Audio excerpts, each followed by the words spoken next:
Here, the official part of this evening's contest is out of the way. Now it's for the real deal as the players get ready to take to the field. It's BOURG MULATRESSE up against Northside Future Stars, and Billy Furlong was out there with the toss.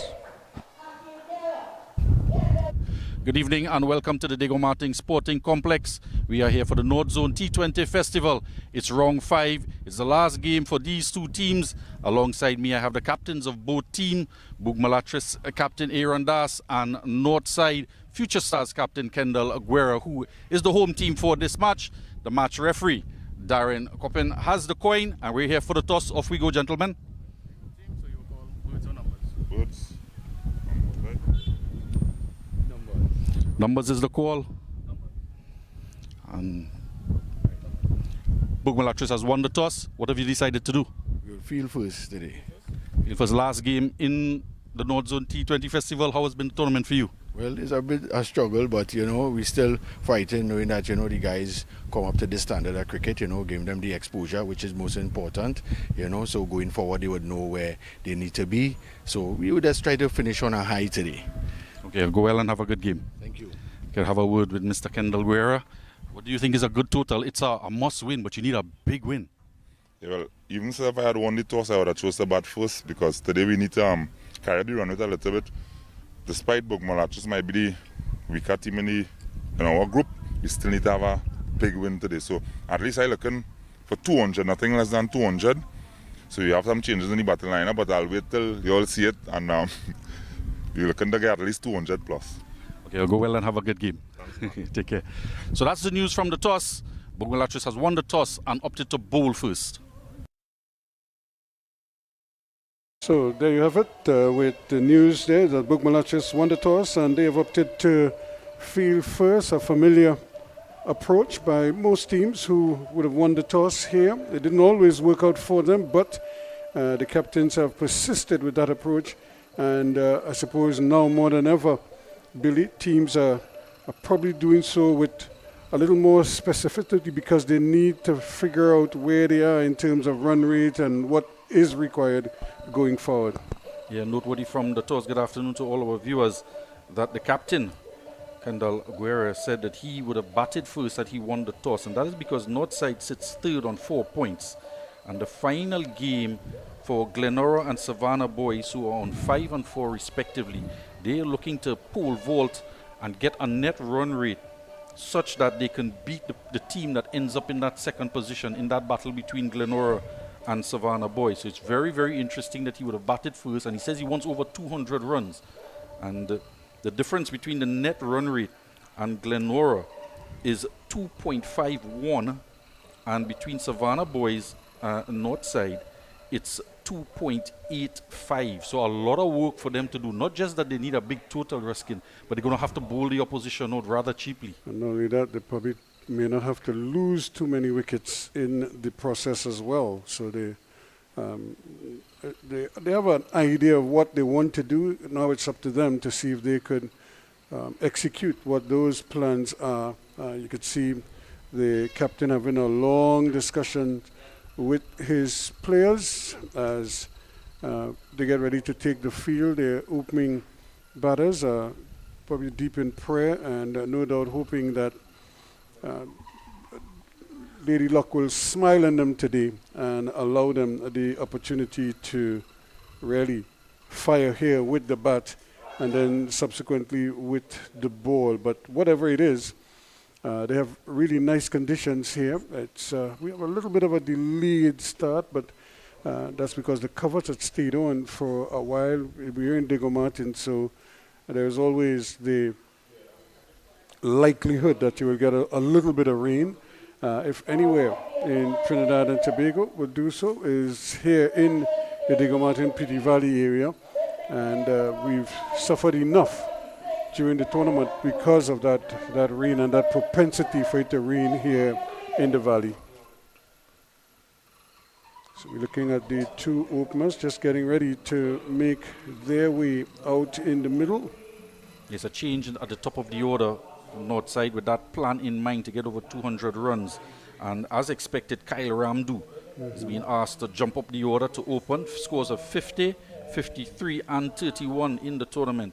And Kwesi Fonilie, the aggressive batsman, he is also at the top of the order. 16 against Savannah Boys, 16 against Shannon Sports Club, and 7 against the Glenora Club.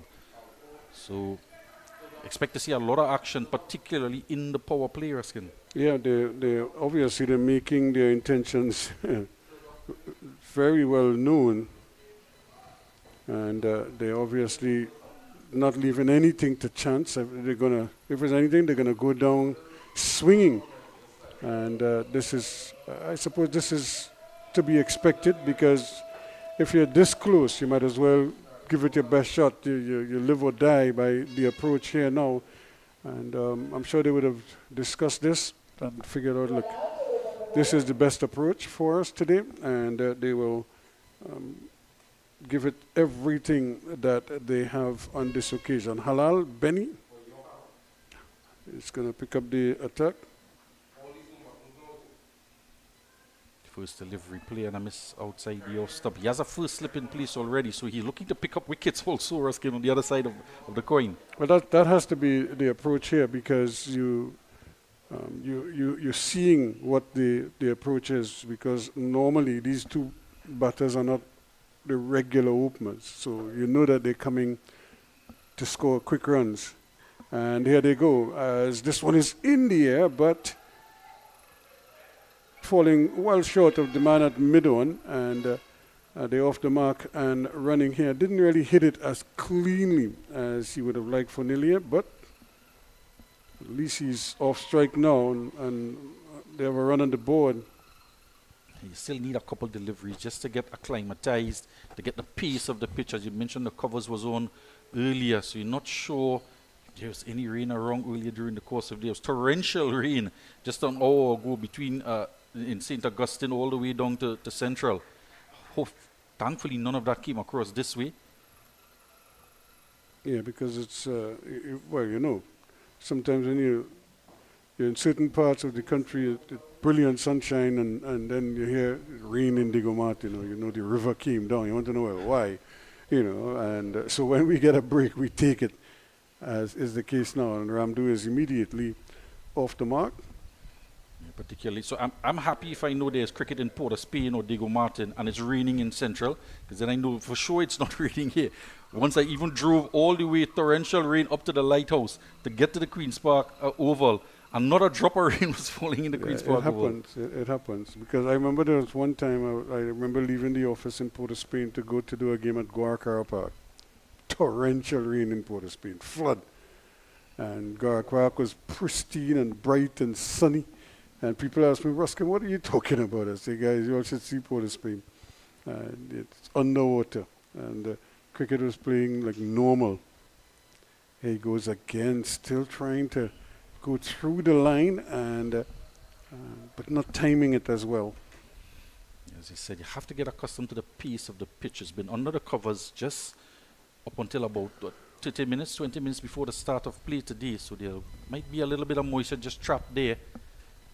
Bit of toothpaste early on, but it should dry out rather quickly because the sun is out and there's some high clouds, some of them a bit grey, but looks like we're going to have a full match so far, fingers crossed.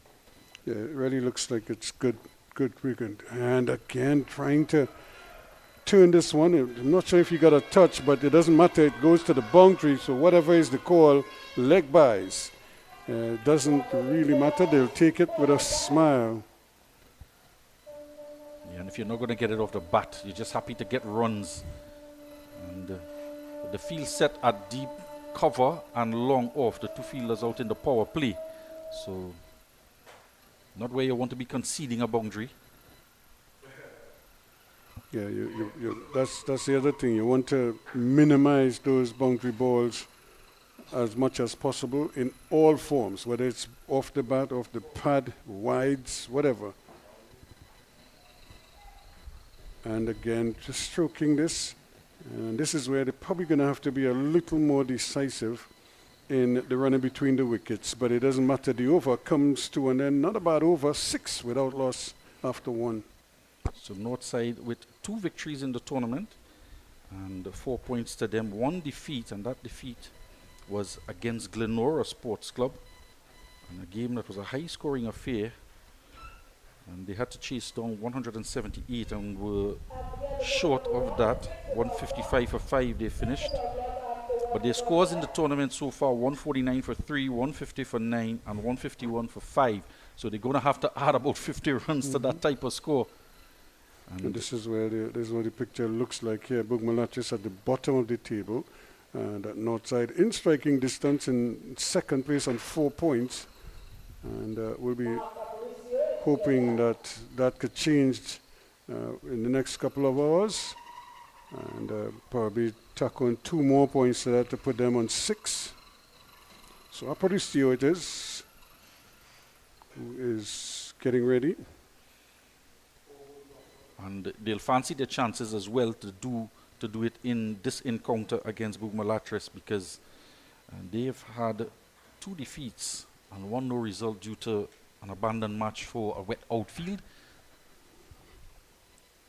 How long before Ramdu fires? And there he goes. Not long. I think that would have been the response.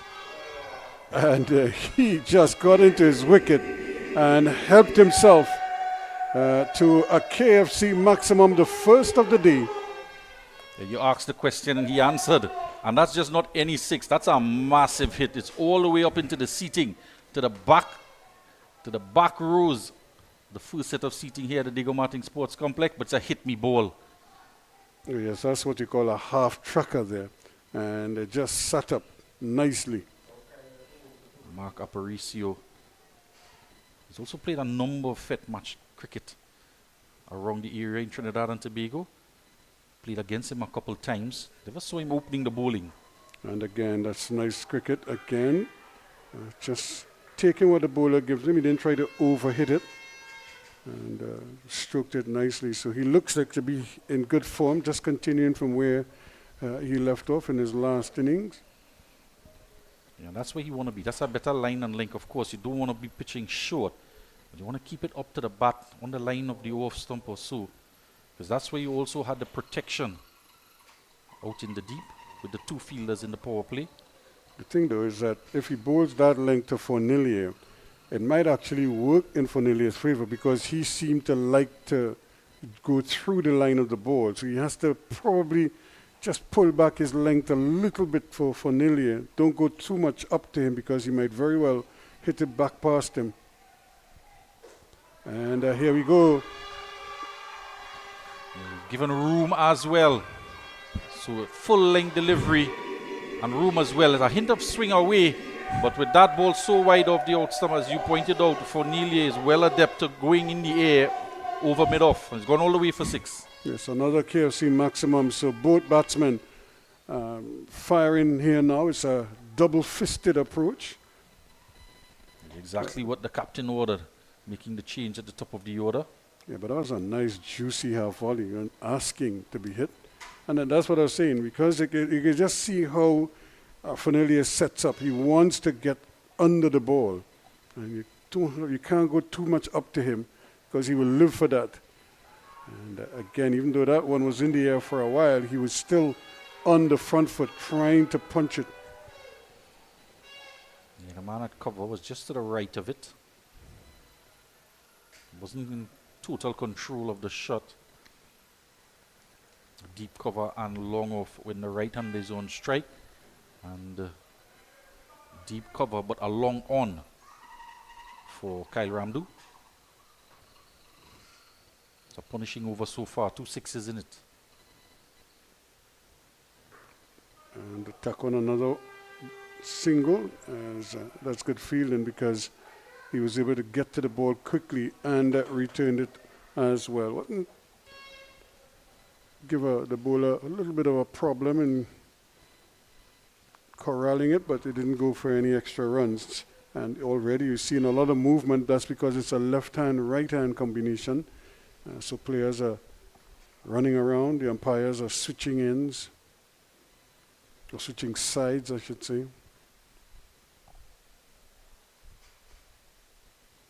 And And again, initially they thought there was a single there, but it was too well played and too straight to the man just at square leg. The end of 2, and at the end of over number 2, it's 20 without loss.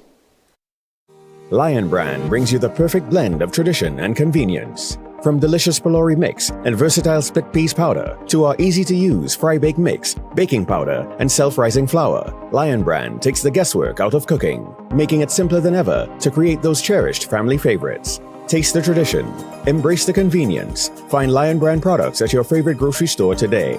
Lion Brand, the power behind our great taste traditions.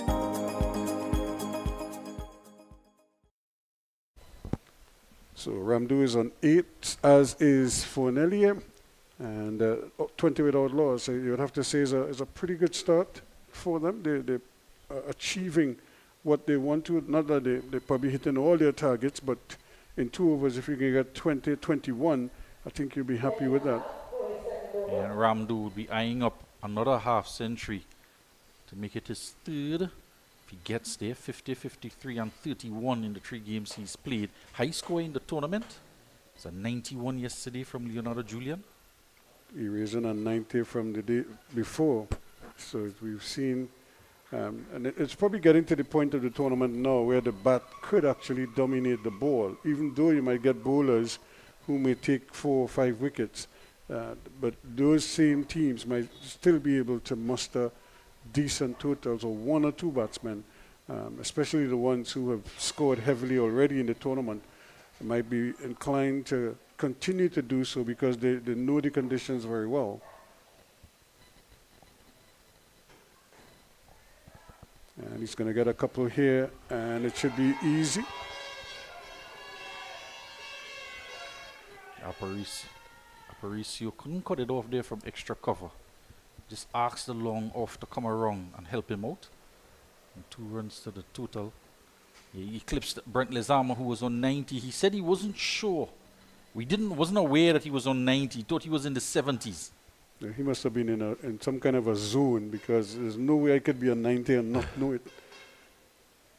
And he goes. That's a good hit. Does he take the catch? And he drops it. Well. It came at him. It came quickly, and he couldn't hold on to it. He seemed to have it caught, and he didn't catch it. Hit down, and Kyle Ramdu gets a reprieve. He did well to get there, but that's the problem when you're charging in toward the ball that is coming at you at pace. You have to time it right, and you have to cushion, but it's very difficult to cushion it when you are charging toward it, and it's also coming at a pace toward you. Yeah, you don't want to drop a Kyle Ramnu who's in this mood, and especially now that he's only now starting his innings, because if he sticks around for any extended period, the runs will come. And that's good cricket again, just manipulating the field a bit and taking the runs. We were just talking about Kyle Ramdu looking to get another 50. And that's the problem you have. When you have the license to go early on, he's batted lower down in the order. So he's batted out of the power play as well. So there was a lot of the field spread. He could maneuver the ball into gaps and pick his spots. But here with the field set on a particular line for the fielders in the deep, you're going to have to really time it well. Yeah, and this is good bowling again from Halal, because he's not pitching up the ball too much, so they can't just come onto the front foot. And just as I say that, he saves up a nice one, but he isn't punished for it.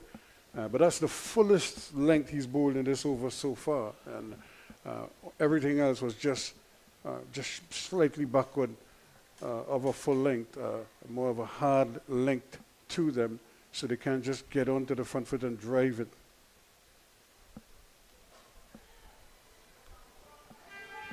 Yeah, this type of pace could be tricky as well for a batsman at the top of the order who's accustomed to much faster bowling and bounce off the pitch. And the bowler is coming in, just rounding his arm, military medium, and getting the ball to swing in the air, just trying to hang it in the air. That one turned out to be a full toss. Yeah, 26 without loss now after 3. So going on well so far. Current run rate 8.8. 7, one over going for 15 runs. Yeah, that's the second over, the Aparicio first. And so they're going to have to reassess that. I'm not sure if they're going to persist with Aparicio. They'll be inviting trouble if they do so, because while you want to chase a small total. You don't want to be chasing a huge total. And so you have to be very, very smart and very frugal with your bowling and your decision making as well. Yeah, and Tariq Richards is the man coming into the attack, replacing Aparicio. Same field. Ruskin, if you're looking for a total of 200, you want to try and do the bulk of the scoring in the power play to make it easier later down. And when I say the bulk of the scoring, you want to get the majority of your boundaries because of the field restriction in this period of play. If you manage to do that, it makes getting to 200 easier later down. But of course, you have to keep wickets intact to be able to do that. Yeah, that's well. There are a number of things here. If you're aiming at 200, then invariably one batsman is probably the one who is going to just say, "Look, I'm just going to go hard early," and you take what you get in that regard. And even if you were to lose an early wicket or possibly even 2 wickets, you probably want to get 60, 70 runs in the power play. And that's a good shot. That could run away for 4. But that's very well played. There was a man standing there. That ball didn't pass more than about a meter to his right, and he never had a chance. Yeah, he was squeezed out. Have to look at it again. How much room did he have? But that left-hander behind point, that's his bread and butter. Full or short, and they can carve it out into any particular point that they want to. And that one sped across the outfield as well. So despite the change in bowling, they've already conceded a boundary off of the first delivery. And again, that's 4 more.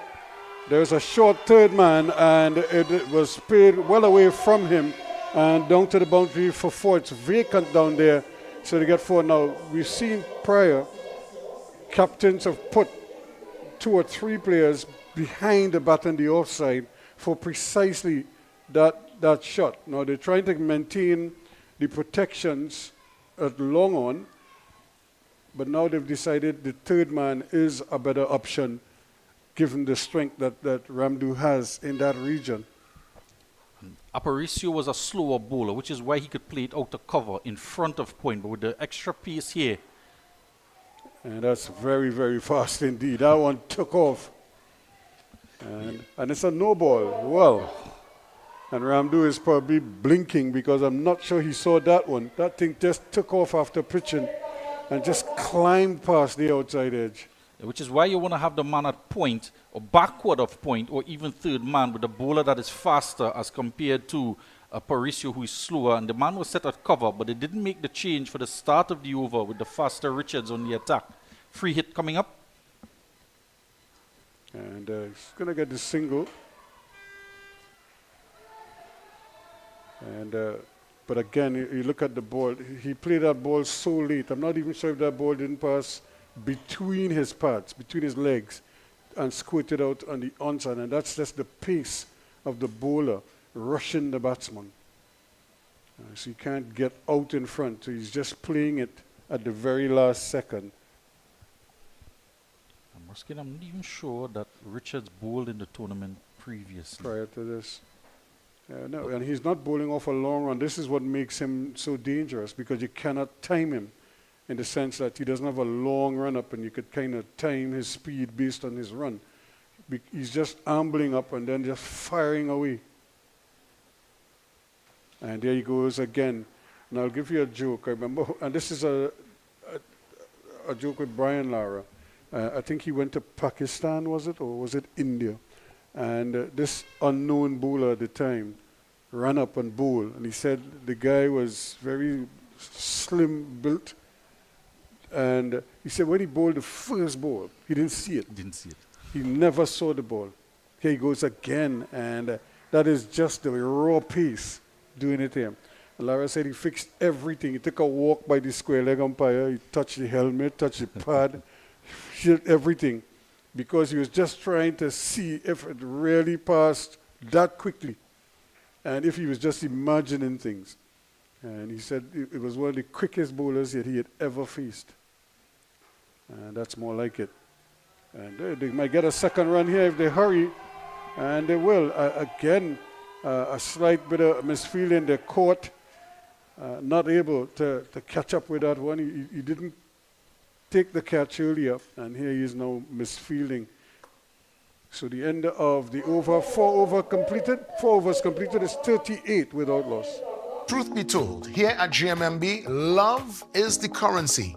And let's show you how we are able to transfer that energy into real conversations. It seems to me there's a power in listening. It seems like that is a part of the mandate. Of course. We need to listen to our clients. We need to hear what they need. We need to hear that they are satisfied, they are loved, they are feeling that JMMB culture. JMMB. It's banking for real. So back here, 38 without loss after 4 overs. They're going along quite nicely. But this is probably the over that I think they may very well decide to pull the choke here and see if they can't really tee off and maybe get a really big over and put themselves in a much better position. See if this really cannot be a defining over for them for this innings. Skinner did a bit of checking there. He did in fact bowl just a 1 over to Richards, and it was against Savannah Boys. He got 1 for 5 and only bowled 1 over. We need to have a word with the captain and take a look at the breeze, just trying to cool things down here because it could get pretty hot. There is a nice breeze blowing across the ground right now. Orlando Toppin is coming into the attack. Slip in place as well, the new bowler. And immediately he lands on a good spot. Ramdu treating it with respect, but I don't think it's going to be too long before he decides, let's have a go here and try and see if we can't tack on some quick runs here while the power play persists. That's a gift, and that's 4 runs. He's not going to get around to that one. Well, he shifted Barbosa to his left. He was at cover point on the boundary. He shifted him to his left to deep cover. But a full toss, you really can't set field for bad bowling. And he put it to the left of him even further. Just looking at it, Ruskin, he has a slip in place. And with this type of approach, I just want to take the man out of slip and just strengthen that offside. And again, a good cricket because he understands that there are the fielders inside the circle are not the quickest movers. And they're what I tend to call 1-run boundaries because you could push it to them and take a single almost every time. And if he took the slip out and put him in the cover there and adjust the backward point around to a short third man, then you can prevent that type of rotation of strike because you're plugging a gap there in the cover area. Maybe he just wants to get Kaliramdu off strike as well. Probably.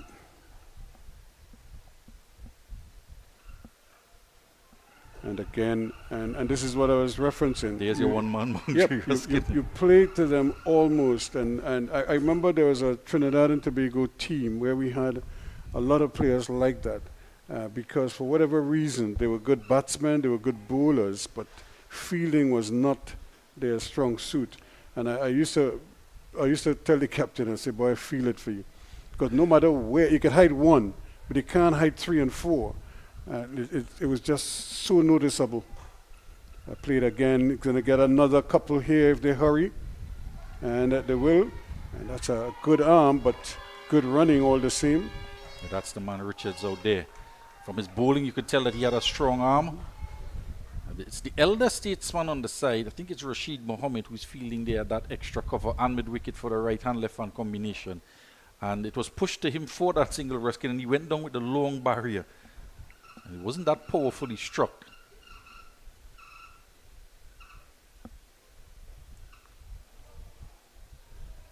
Down the leg side. And it's his signal. The umpire took a while to come to that conclusion.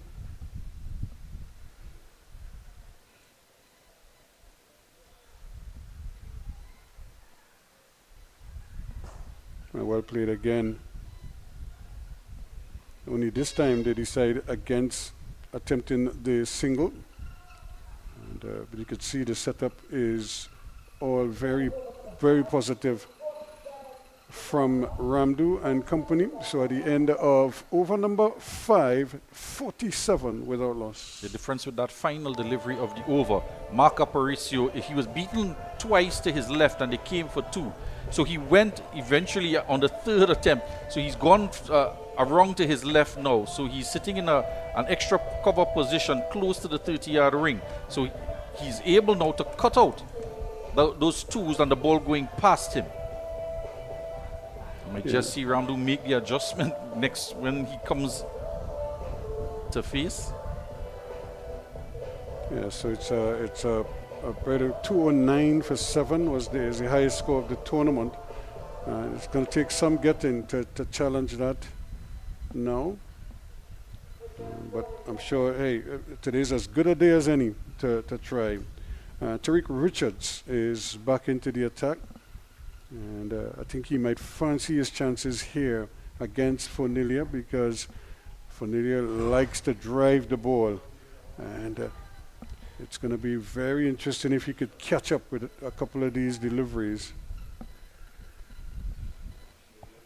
He's quite sharp and looks to be accurate as well. Surprising that he only bowled a 1 over so far in the tournament. He also picked up a wicket, 1 for 5. Wasn't given another over. Didn't bowl at all in their game against Shannon. And again, just can't time it because he's hitting the bat so hard. He's bowling what we call an iron ball.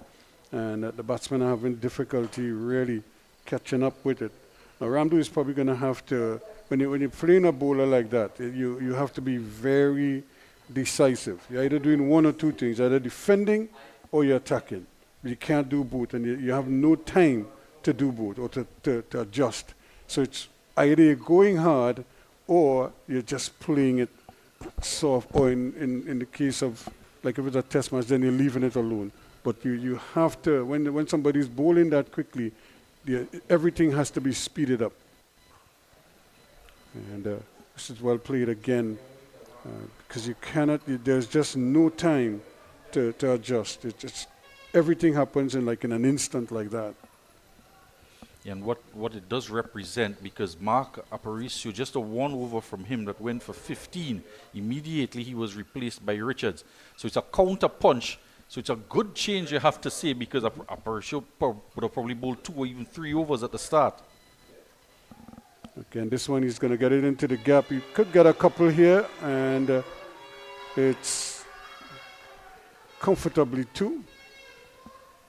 So it's a bit of a blessing in disguise that Richards had to come on to replace Aparicio, because quite sharp, and the 2 batsmen out there will have to come up with a plan to play against him. But this is Rashid Mohammed. He's fielded a number of deliveries. Just see him holding the back of the hamstring after he chased that one down. Yeah, he's getting a workout there that his body probably not used to. And here's another beauty. That is quick. And you could see him. He's trying to catch up to it. And this is probably what he's doing. He's probably waiting to see where the ball is going.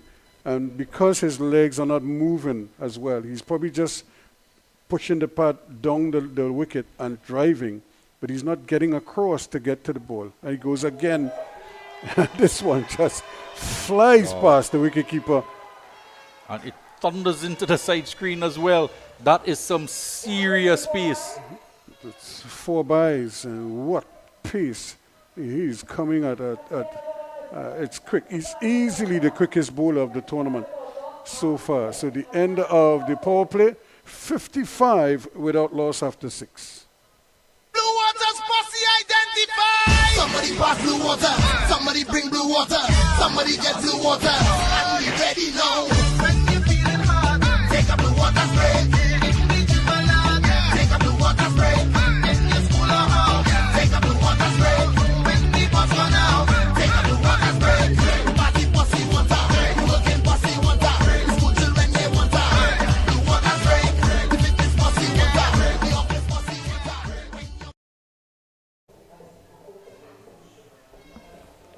look back here, you're seeing these wonderful coconut trees.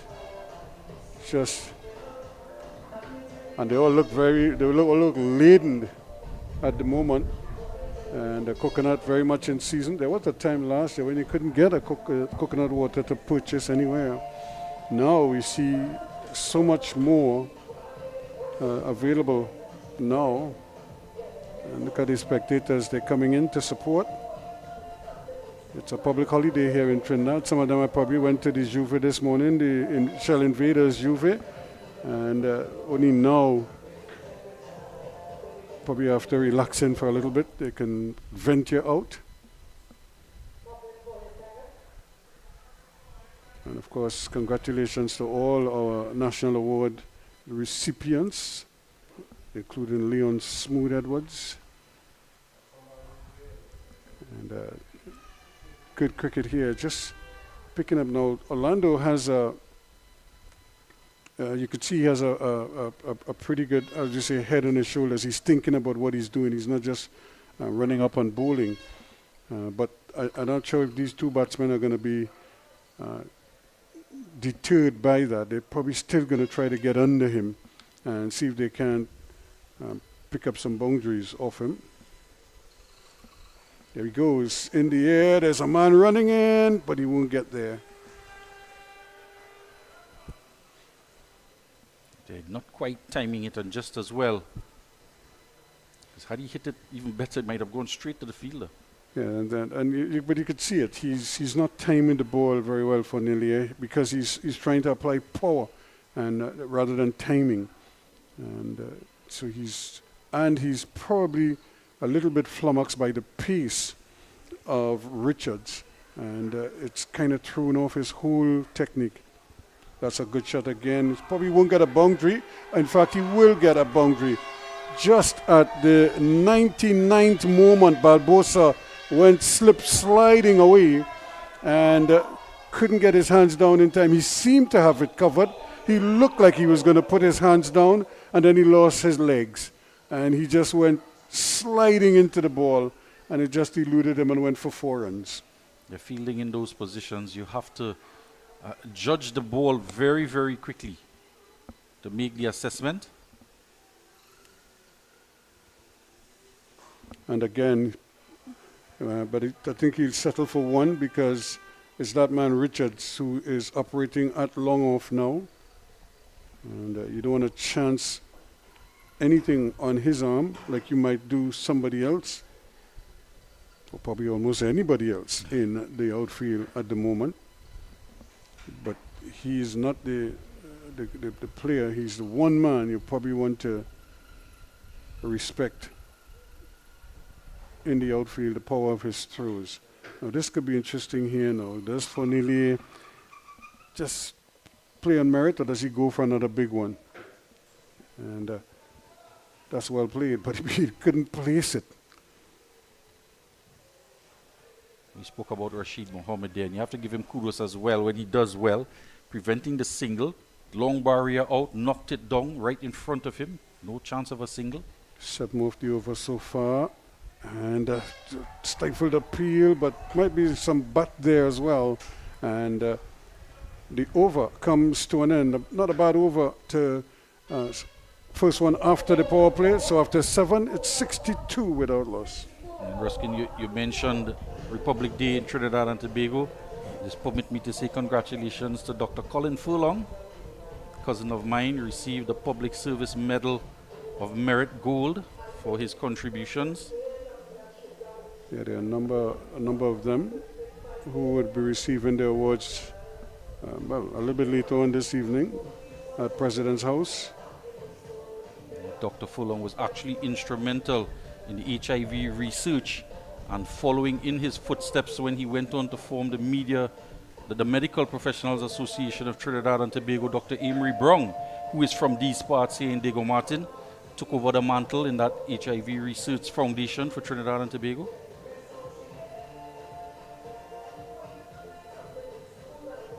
Congratulations to all recipients. Yeah, we have well, Mr. Mohammed is coming into the attack now, so he's going to get an opportunity to impact the game even more. And it's going to be against Ramdu as well. First up. In the air, the man at long off could only watch it sail over his head, Richards. And it was going to be interesting with Rashid Mohammed, the spinner, coming into the attack against Ramdu. He's been in such terrific form. And that boundary is inching closer toward a 50, another 50. Again, it's a real half volley just tossed up there right in his wagon wheel. And he just put that right foot forward, and the bat followed, and it went sailing away. And again, this time he's going straight down the throat of, guess who? Richards out there in the deep. And we were just talking about the one man. You didn't want to risk it by was him. And Ramdu, paying no mind, hold out to him in the deep. 42 to Ramdu.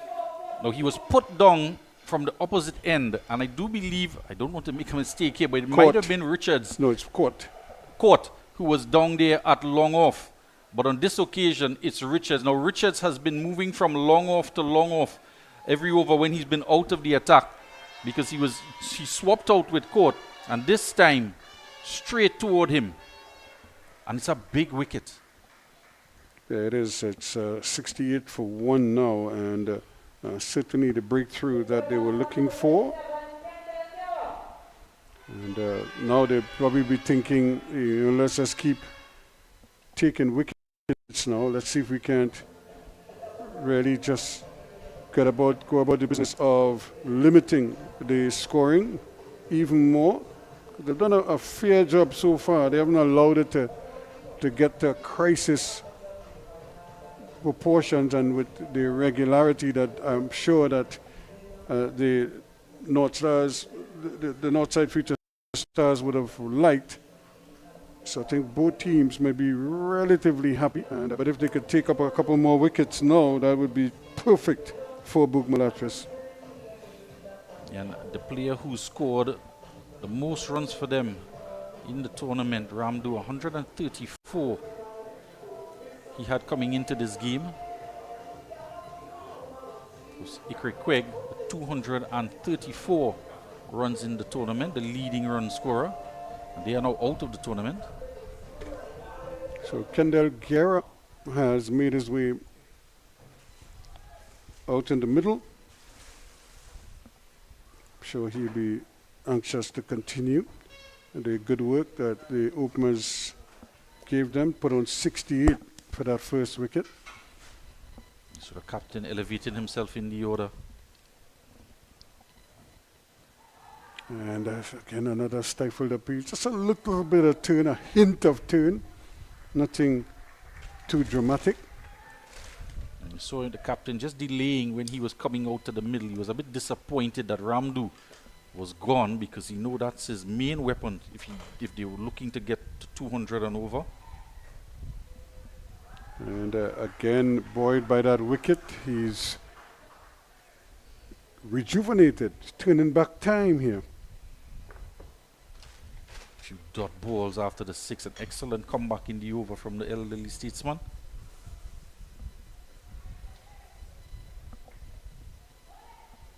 And it's in the air, but it's going to fall safely.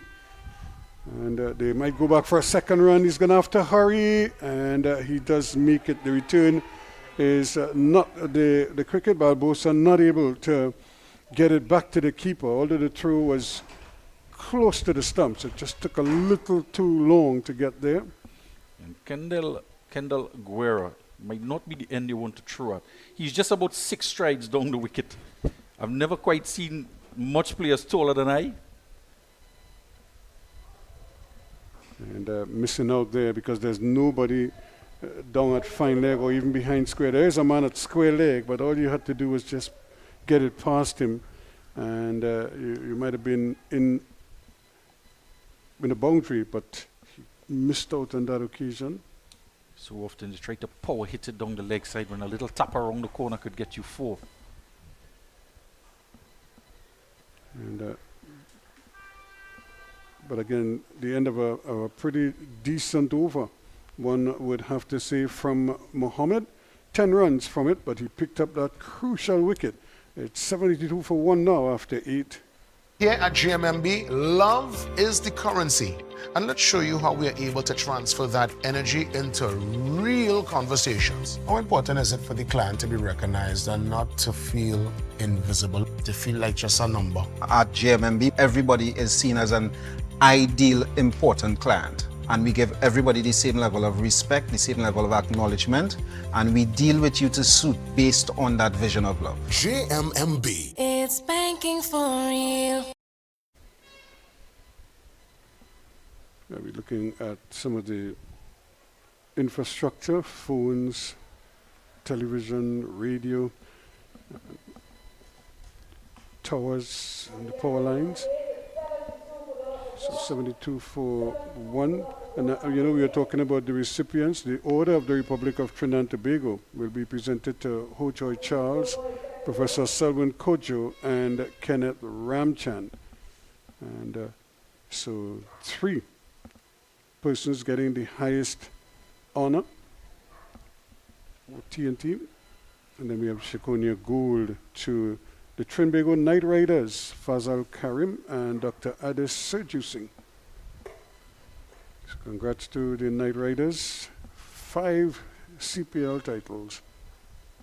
And again, easily picked off. Once more, Aparicio is back. Yeah, not just the Shakonia medal they received Nicholas Puran, the captain, as well as Dwayne Bravo, the coach, were also adorned with the title of Sports Ambassadors for Trinidad and Tobago. Was Pollard included in that?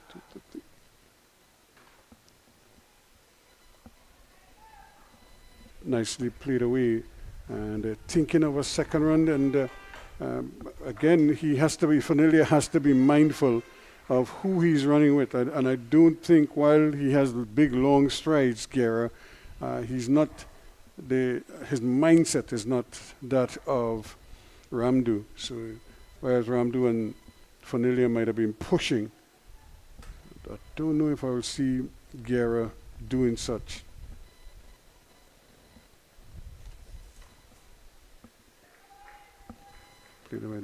But this is the one that, because we have Kenny Phillips, Ernest T. Rodriguez, and Ivan Tulsi, the veteran journalist, photographer, whatever, from getting a Shakonia silver medal. And then, of course, you have the Hummingbird Medal gold. Going big, and going very big indeed. Another KFC maximum straight over the bowler's head and over the fence as well. Now, there are some dogs over there. So I'm not sure if anybody is going to venture too close to that fence. The good news is that there might be some residents there who will assist by picking the ball up and retrieving it or getting it back in play. But I don't know if anybody is going to venture. The umpire Ryan John is already making his way across to the square leg umpire. And the box of balls is coming out from the third umpire, Darren Coppin. 2 umpires out in the middle, Ryan John and Arjuna Sidial. Yeah, I've seen a young boy throw the ball back, but maybe he's not at home. But the dogs are very present, so you're going to do that. And it gives me time to just say Garfield Rashorty I Blackman is getting a Hummingbird Medal gold.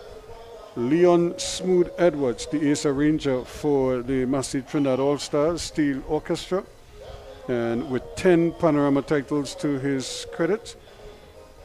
Patricia Andy, the International Panorama Crown. Patricia Stallmeyer, Drupati Ramgunai Pasad, Anil Beam, and Al-Hajj Imam Ahmad Ali Aziz. And of course, Tima Solwazi, the Hummingbird Medal silver. And the Hummingbird Medal bronze will go to Michael Wiggins, Terrence David, Akil Devines, and Deshaun Hamilton. And this is what you were referencing here, the Public Service Medal of Merit to Dr. Colin Furlong, Samraj Harry Paul, Master Charlene Jagannath, Dr. Alan Sami, Dr. Indira Rampasad, and Angela Sinasui Giovi. There's another delivery flicked away, but just blocking out there, and they're going to go for the run. This is dangerous, and he just couldn't haul it in, the wicketkeeper. The return probably wasn't the best. Again, it's caught there. He picked it up and had an aim, but he just pulled the wicketkeeper away, and in his haste to gather the ball, failed to do so. And at times they say don't run on a misfield, and had that throw been a little bit more accurate, not giving the keeper that much work, Captain Guerra could have been in a little bit of difficulty. So despite his long strides. Yeah, because I don't think, like I said, I don't know if he's the one who would like to do that too much. This is more his pace, because he could amble an easy single. But don't ask him to go back for 2 and 3 too frequently. So 9 overs completed now, 83 for 1 now after 9. Yeah, at the toss, it's very rare that I have to look up to somebody in their presence, but he is definitely about a foot taller than I. Reminds me, from this distance, Ruskin, he reminds me of a Curtly Ambrose when he went out to bat in the middle. The lanky fast bowler, Sir Curtly Ambrose. Yep. And just so that nobody knows that we didn't mention their name, the Public Service Medal of Merit Silver will be awarded to Andrea Narayan Singh, and the Medal for the Development of Women Silver, Sabrina Maula Bash, Dr. Catherine Ali, and Archbishop Barbara Burke. So congratulations to all of them. So Mr. Mohammed, Rashid Mohammed is going to bowl over number 10. That's more like it now. Can't drift there. You're asking for trouble. This is just a badly lined delivery and put away. This time he wasn't trying to power hit it, but looking to place it and paddle it around the corner. You can't really be bowling those types of deliveries down the leg side as an off spinner. Yeah, because it's turning, and it's just turning further to leg. Really a free hit just to swing the bat. And as well, Ruskin, even if it doesn't come off of anything, it's a lot of work for the wicketkeeper to do to try and gather it. And the man at short fine leg, and he's a little bit wide as well. So makes it even more difficult to cut off anything angled down the leg side. So he's come a little finer now, so he's kind of in between. And this is going high. Is it going long enough? It is. And it's another KFC maximum. Not much that Richards could do about that. And Guerra using those long levers, and he's down on one knee. He's able to reach deliveries that are just fractionally short of our length. So you have to adjust your length when it comes to bowling to him, because his stride down the pitch is about a foot more. Have a look at that there, down on one knee. And Jason Holder, like, just picking it up and depositing it straight back over the bowler's head, over the long off and long on. Yeah, that's very good batting, taking what the bowler gives you. And this time he looks like he's playing a 4-day game. If we were in Kensington Oval, you'd hear the oohs and ahs after the 6. Yep. But it said, well played. It's quickly on to 23 off of 11. And again, but this is even better, because now, apart from just playing it like he did the ball before and just killing it there, he just pushed it away and was able to steal a quick single. Yeah, just like that, he has gone past almost twice the score in half the deliveries from Fornillier. He's finished 13 deliveries for his 24, 17 from 22 to Fornillier. Just 2 deliveries and he's gone past Fornillier in half the time.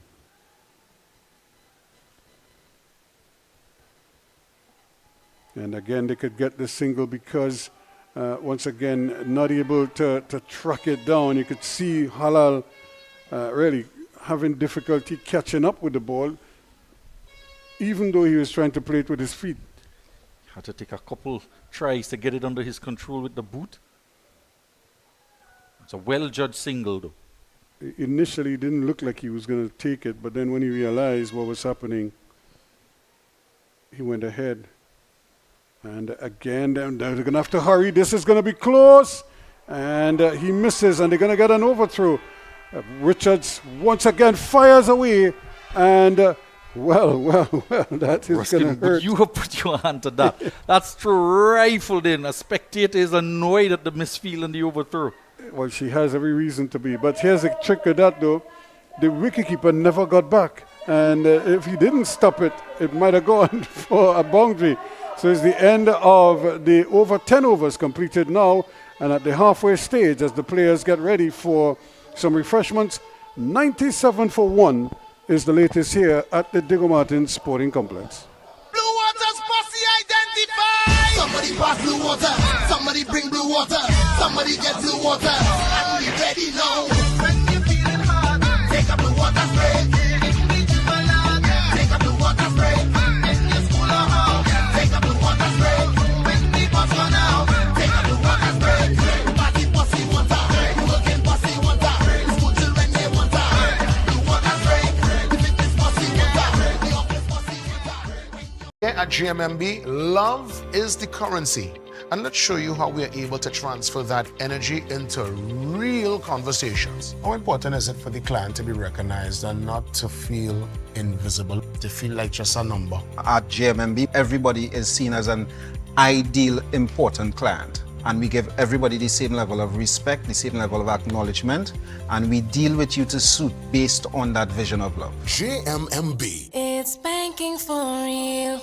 Lion Brand brings you the perfect blend of tradition and convenience. From delicious Pelori mix and versatile split peas powder to our easy-to-use fry-bake mix, baking powder, and self-rising flour, Lion Brand takes the guesswork out of cooking, making it simpler than ever to create those cherished family favorites. Taste the tradition, embrace the convenience. Find Lion Brand products at your favorite grocery store today. Lion Brand, the power behind our great taste traditions. When they want to get the inside information, they go to the real source, the team members. Let's hear what they're saying. One of the joys that I have is calling someone and telling them you have that approval. We want to know our clients. The attention that we give the client feels that warmth. We help you, the customer. We are here to help you, achieve your dreams. Clients succeeding, it has helped the bank to succeed. Lots of great information here. And yes, GMMB is a real bank. Having that family lime at home, that cookout by the river, or you're just feeling to bubble up pot? Then Cans Poultry and Meats Limited has got you covered for all your meaty needs. Whether it be chicken, beef, steak, lamb, or even seafood, check Cans. They even have seasoning and condiments to complement your dish.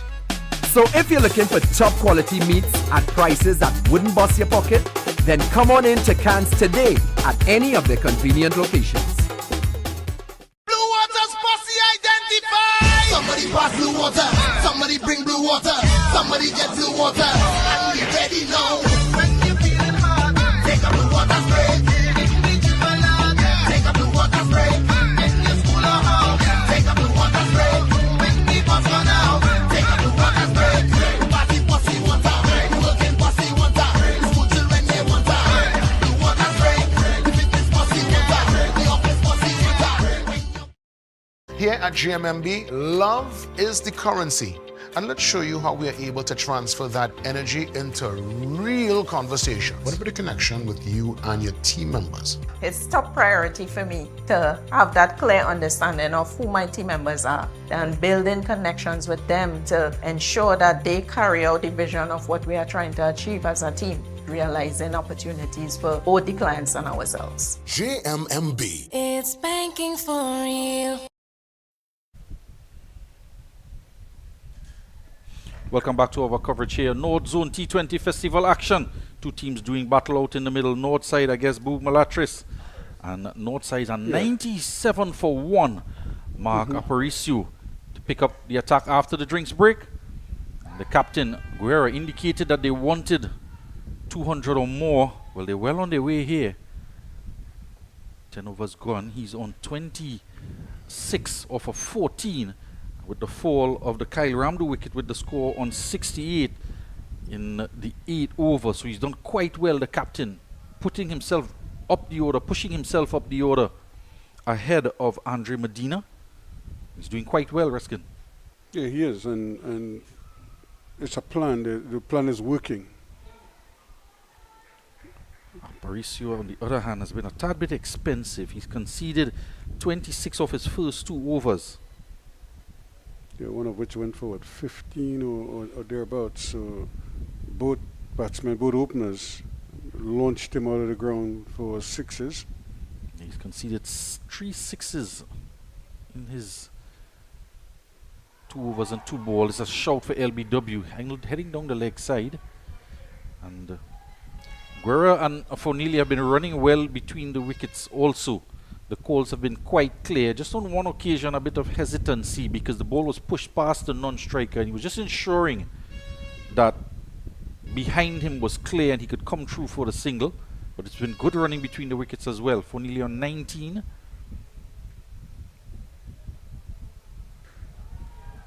Tugs this one down to Richards.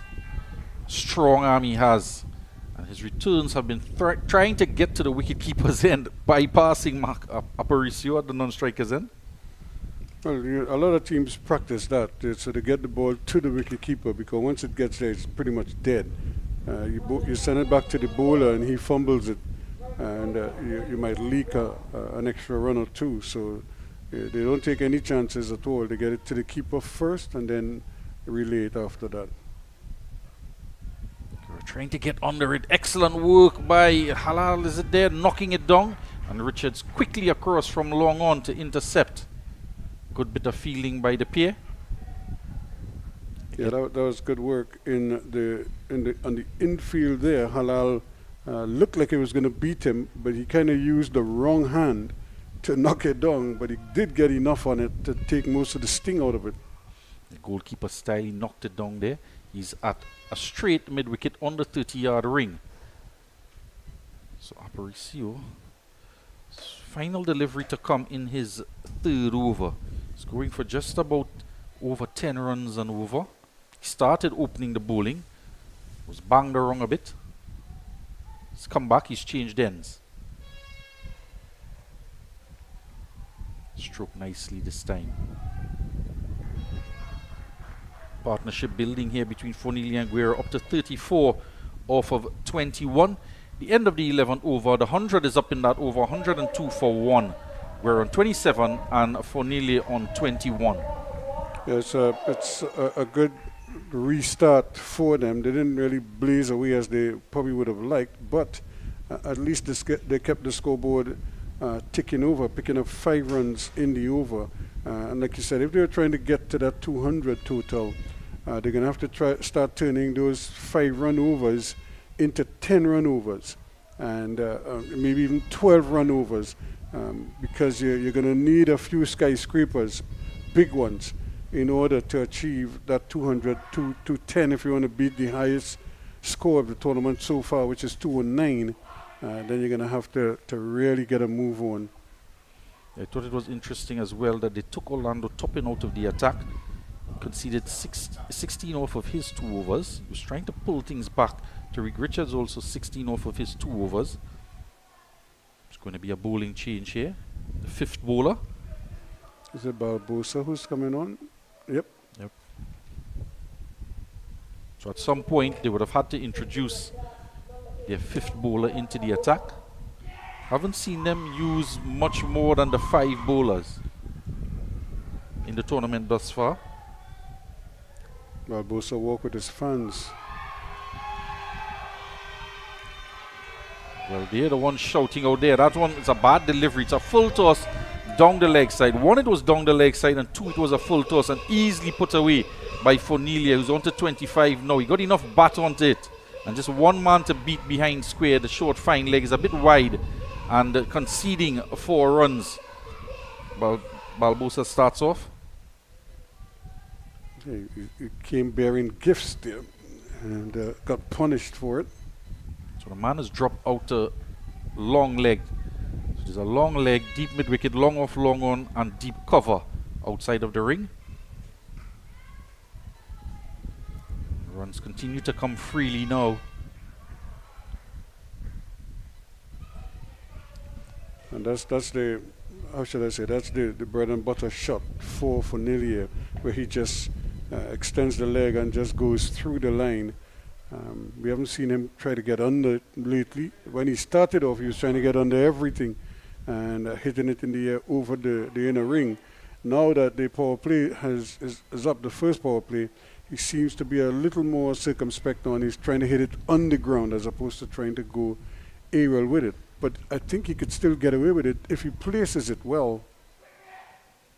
Both a short and playing a miss outside the Ostam. A nice cooling breeze comes across the ground. All the flags, all the banners fluttering around the ground. Republic Day in Trinidad and Tobago.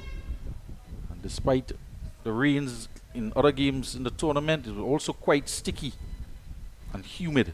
So pleasant breeze on the ground today. And that's nicely played again. So you're seeing both batsmen now starting to almost predominantly play off the front foot because they're so much more comfortable out there. Yeah, and they're getting the boundaries early in the over, and when that happens, then they just tend to stroke the ball unless they get another bad delivery. Quick single here, it's Rashid Mohammed there at short mid-wicket. And an early call, where was a bit hesitant at first, but then realizing who the fielder was and took his chances. He wasn't moving. He was not attacking the ball or anything. Even though it was rolling straight to him, he never really moved. He might be carrying a slight injury also. Yes, another single here. Excellent rotation of the strike. Going to look for two, but Guerra turns blind and didn't allow him to see what was happening. Fornelia was charging back, but because he turned blind, Guerra didn't want the run. The end of 12, 110 for 1. No. This one? No. Hey, look, KFC has an incredible promo. I already had that for lunch. Oh. Crunch whoever isn't on board. Order KFC's Mega 6 Bucket for only $115. KFC, it's finger licking good.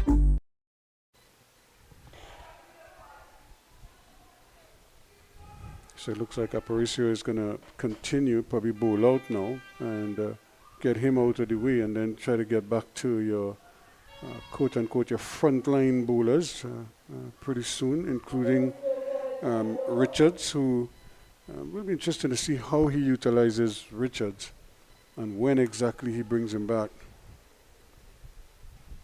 And sometimes you see, Ruskin, when the partnership is like this, you want to bowl your bowlers in one over spells, but not on this occasion.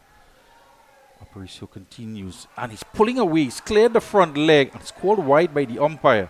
But he wasn't moving toward the ball, Guerra. Instead, this time he gets the rehearsal shot. So often we see the rehearsal is what they should have done.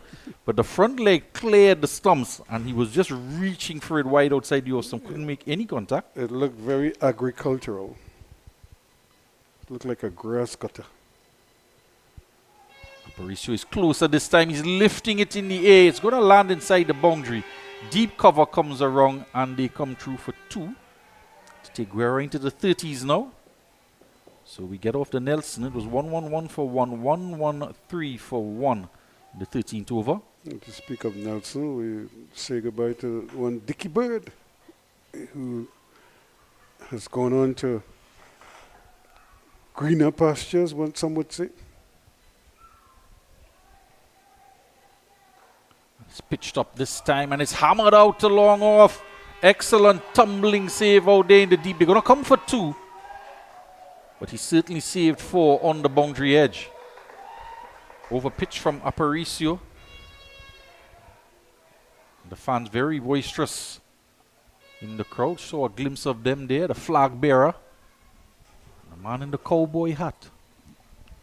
Being very vociferous.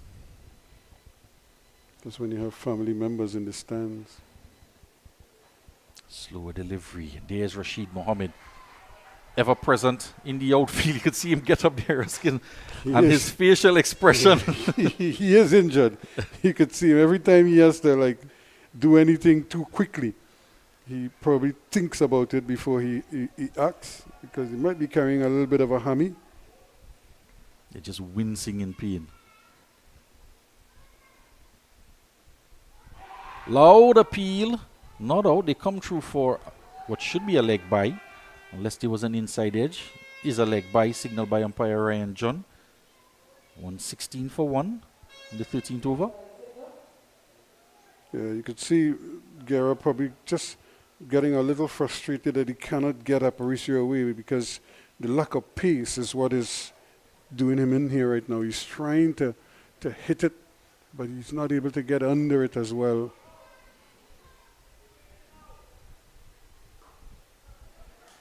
This one, and he's going to go for 4. Badly lined delivery and put away by Fornilio on this occasion. And this partnership continues to soar. Both batsmen expressing themselves and dealing in boundaries. We've gotten a boundary in almost every over. So despite the rotation of strike, they're putting away bad balls. Yeah, and that was a gift again on the body. You don't have that much protection there. Just a man at square leg. You don't have a fine leg, and you don't have a deep square leg. So you're really flirting with danger once you bowl on the body. 120 for 1. And he's gotten slower and slower in the over. Aparicio is final over for his quarter. He finishes off now. And 14 extras in the innings after 13 overs. 121 for 1 with Guerra on 33 and Fornilio on 32. Yeah, so 121 represents a pretty good score. 121 for 1. And like you said, for them to get up to that 200 run mark, not impossible. But somebody is really going to have to launch. Now, I think Fornilio is starting to catch up with Guerra now, and because I think he recognizes that, he's been there the longest, and he probably feels he could take charge of the situation now. And more than anything else, I think he feels that he's seen all the bowlers, and maybe now is time he feels he could really start to dominate. You don't want to say anything too crazy, as Crazy himself comes across on the speaker singing about the honorary Drupati. Yep. Ramgunai on the speakers here at the Diego Martin Sporting Complex. It's Rashid Mohammed is coming back into the attack. That boundary in the last over brought up a 53-run partnership between Fornilio and Guerra off of 34 balls. And Guerra contributing 33 of those. So good delivery. He's bowled him, has he? No, he missed. Just beating the leg Just stump, missed. hands on head. I thought there was a celebration initially from Russia. This he's holding that hamstring again, perhaps over celebrating there, but couldn't get the wicket. Yeah, he's really badly hobbled right now. So even bowling is proven to be a bit of a challenge for him. That very narrowly missed. Have a look at this. You can see the head in the air. He's swinging for the fences now. Chipping down, making it a full toss. We'll get a single. It's almost like he's playing baseball now. He's just looking to hit home runs. Everything is like a full flourish. And because he recognizes this is the time. We're with a strike rate of 137.5. Rashid Mohammed, the only wicket taker in the innings. Flighted delivery. And it's out a long on. It's in the air and lands just over the boundary. And that's a good strike because the fielder is out there. It's gone all the way for KFC maximum. Signaled by umpire. Umpire CDL enjoying signaling that 6 there. And certainly we're enjoying smacking it away over the boundary. Yeah, he placed it, he got it away. He wasn't to the pitch of the ball, but he stayed with it. He didn't really lose his shape too much. And he just got enough of a inner portion of the bat and tugged it in between the mid-wicket and the squarish mid-wicket and the middle. Now they've moved the mid-wicket, brought him around, so almost exactly where that ball went. So they're hoping that lightning strikes twice. Well, it went all the way. It struck beyond the boundary. So now they have put a square leg in place, and again that field with nobody in front of the bat on the onside. There is just a square leg at the edge of the circle, just backward square really. We're on 139. Goes again. And Richards is two fielders. That mid wicket is going to come into play. And it's a wild throw at the middle of the pitch. So they're getting a boundary almost every over. And the wicket taker Rashid Mohammed has conceded a 6 here in the over. He's been hit for 3 sixes and 1 4. 14 extras in this total of 129. We're on to 40 for nearly on 33 off of 33 deliveries. He's looking to come down and a stutter step as Rashid Mohammed just dragged his leg back a touch. Yeah, he has to be very careful here. As you look at the spectators waving away, anxious to see some wickets, no doubt. Another flighted delivery, and that ball is dipping each time. Tumbling away, makes the save. Injury or not, he's giving his all here, Rashid Mohammed. He's going to take his time to get off the ground. They might have to lift him up because he put his foot there and stopped it, almost stepped on it. And that's dangerous because that could easily have done his ankle as well. So you'd have been nursing an ankle sprain as well as a hamstring. 14 overs gone, 130 for 1. When you want to get the inside information, you go to the real source, the team members. Let's hear what they're saying. One of the joys that I have is calling someone and telling them you have that approval. We want to know our clients. The attention that we give the client feels that warmth. We help you, the customer. We are here to help you, achieve your dreams. Clients succeeding, it has helped the bank to succeed. Lots of great information here. And yes, GMMB is a real bank. Welcome back to our coverage. Crazy Blaying on the sound system. Singing about Drupati, recipient of awards on the Republic Day. And the fans enjoying the music in support of their team.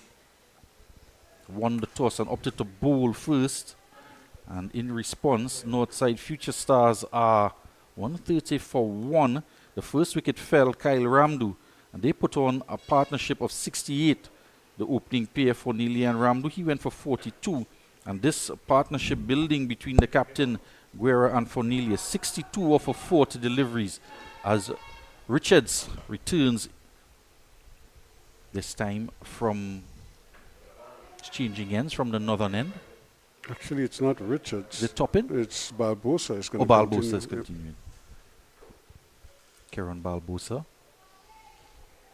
And a throw to the non-striker's end. And appealed. Ryan John says not out. The throw was a bit slow, a bit loopy as well. Just played out the backward point. Yeah, but he took too long to leave. He seemed to freeze there and didn't look like he was there to run. And then almost he was cajoled into running by Guerra. And eventually he made it. It was tight. Anthony Duran, the man doing the fielding. At point. Barbosa. Wide delivery outside the off stump. Signal wide. Despite the long reaches of Guerra, he couldn't get a bat onto it. Add a sundry to the total. And you don't want to give them too many runs now because they're looking to attack the good balls, and then you're in between that you're giving them runs. It's a better delivery. It's chipped to Mark Aparicio, who takes the catch at straight mid-wicket. And Guerra goes with the score on 40. A soft dismissal, you have to say, but a good innings from the captain. And just chipped it to the man at mid-wicket. Was a better line delivery, tucked him up for room. Trying to work it into the onside and just chipped it in the air. Yeah, he got under it, but he probably hit it better than he anticipated. Or he probably didn't hit it as hard as he wanted to. Maybe just to whip it away, get under it and flick it over the head of the inner ring. But he picked out the man who was all alone there, we would have to say. And took a nice, comfortable catch, accepted it gleefully. 131 now for the loss of 2 wickets. We're in the 15th over now, 3 deliveries into the 14th over. And the man who his familiar position was coming in 1 down, Andre Medina. And he was just pushed down the order to allow the captain to come in and play a captain's innings. Trying to get that 200 mark that he indicated he wanted at the toss, because their position on the table, they would not just need to score a lot of runs batting first, but also have to bowl the opposition out cheaply if they are going to get their net run rate over 2, which is what they would require if they are to get very close to that second spot. Yeah, so there are a number of factors going into this contest. It's not just bat against ball, but there is the other incentives. Medina coming out there, another big hitter. Can he get cracking here? He doesn't have too many deliveries to work with. In fact, they're probably going to ask him to get going almost immediately, at least heat up like a microwave. 33 deliveries legally left in the innings. Takes a swing at this one outside the off stump. Of course, a victory here from Northside Future Stars would also depend on the result between Glenora and Savannah Boys. Glenora at the top of the table on 5 and Savannah Boys on 4. So if Savannah Boys do defeat Glenora and Northside come up with a win here, they'll still be in it. Short and smashed into the stumps at the non-strikers. Then there's an appeal from Barbosa as the batsman come through for a single. Did he get a hand onto that? I don't think he touched it. If he got a hand onto it, he must be saying, thanking his lucky stars. He still has a hand. I think we would know for sure if he got a hand on it. It was smoked back at him. Destroyed the stumps. And he put his hands up as if to say, I'm sorry that umpire said, did you touch the ball? He said, just help me fix the stumps back. They come through for a single. So he's off the mark, Medina. For Nelia now, added responsibility on his shoulders now. He's on 35 with the dismissal of the captain. 32 for 2. One delivery to come in the 15th over. Chips down the wicket. Gets it out to that man Richards at long on. This time he does throw it to the non-striker's end. He'll complete the 15th over. The second from Barbosa. 1 for 11 he has now. Wicket falling in that over. 133 for 2 after 15. I think he has one ball left. So he does come back into bowl. Off the inside edge of the bat. There is a fine leg in place. He'll come through for a single. That should be the end of the over. The end of the 15th over. And the score 134 for 2 after 15. So 135 for 2 after 15, and opportunity really here for them to get a move on. They can't slow down now. Now is not the time to have a how should I say, a mid-innings crisis. Two things: you don't want to lose, wickets in bunches, and you don't want to slow down your run rate. You just have to keep going. And I suppose by the 16th, 17th, even if you were to lose a couple of wickets, but you still want to get 15 and over, in that range at the back end. And you probably need to target one particular bowler. And I want to believe this might be the bowler, although he has shown, Halal, that he does have a good idea about what he wants to do with the ball in hand. He's bowled 2 overs for 7 runs. He's changing ends. He's going to bowl from the Diego Martin main road end. And we did say, Ruskin, you want to do the bulk of the scoring in the power play. They got 55. So down the leg side. I missed stump in there. Did it come off of something? No signal from the umpire. Yeah, I thought he missed it, and he got misstumped. He just indicated the umpire, just tapping his thigh. Indicate that it came off of something, hence no call of a wide. Medina short and can't quite get. Well, I'm not sure it was intended to go in that direction to long off. It gets there nevertheless. It's just swinging hard, you see, and so wherever the direction is, I think he missed it, and it just to keep up bobbled it. 136 for 2. Projected score 177. That's more like it. For Nilier, and he goes big over the head, clearing long off easily for KFC maximum. That almost looked effortless. Yeah, but that's right in his wagon wheel. That's his bread and butter. Just extend his arm, stretch out, make his body low, and then just get under it and up and away. Halal concedes a boundary, 6 of them. Just tossing it up. No pace on the delivery either. And easily clearing long off. Yeah, really a nice shot. Very well executed. And considering the batting change, Jesse Sukwa opened the youth player the previous 3 games. And again, mid-wicket is coming around. Lands one bounce to him. Came around. Looking to go in the air. Not getting all of it on this occasion for Nelia. I think Halal is hoping that the batsman, as we say in local parlance, drowned in honey. He's just putting it there and asking them, hit it up in the breeze, and hopefully the breeze will just let it hang there. Medina this time turns it around the corner. They're going to get a single. We saw that with Mark Aparicio as well. The longer he bowled, the further into his spell, the slower and slower he got. Floating the ball, hanging it up in the air, giving them no pace to work with. And evidenced by that shot from Fernelia because he couldn't quite time it into the onside. 144 for 2, 1 delivery to come. See if we get it right on this occasion. Should Into get a the second wicket. there. Yeah, so work in the deep.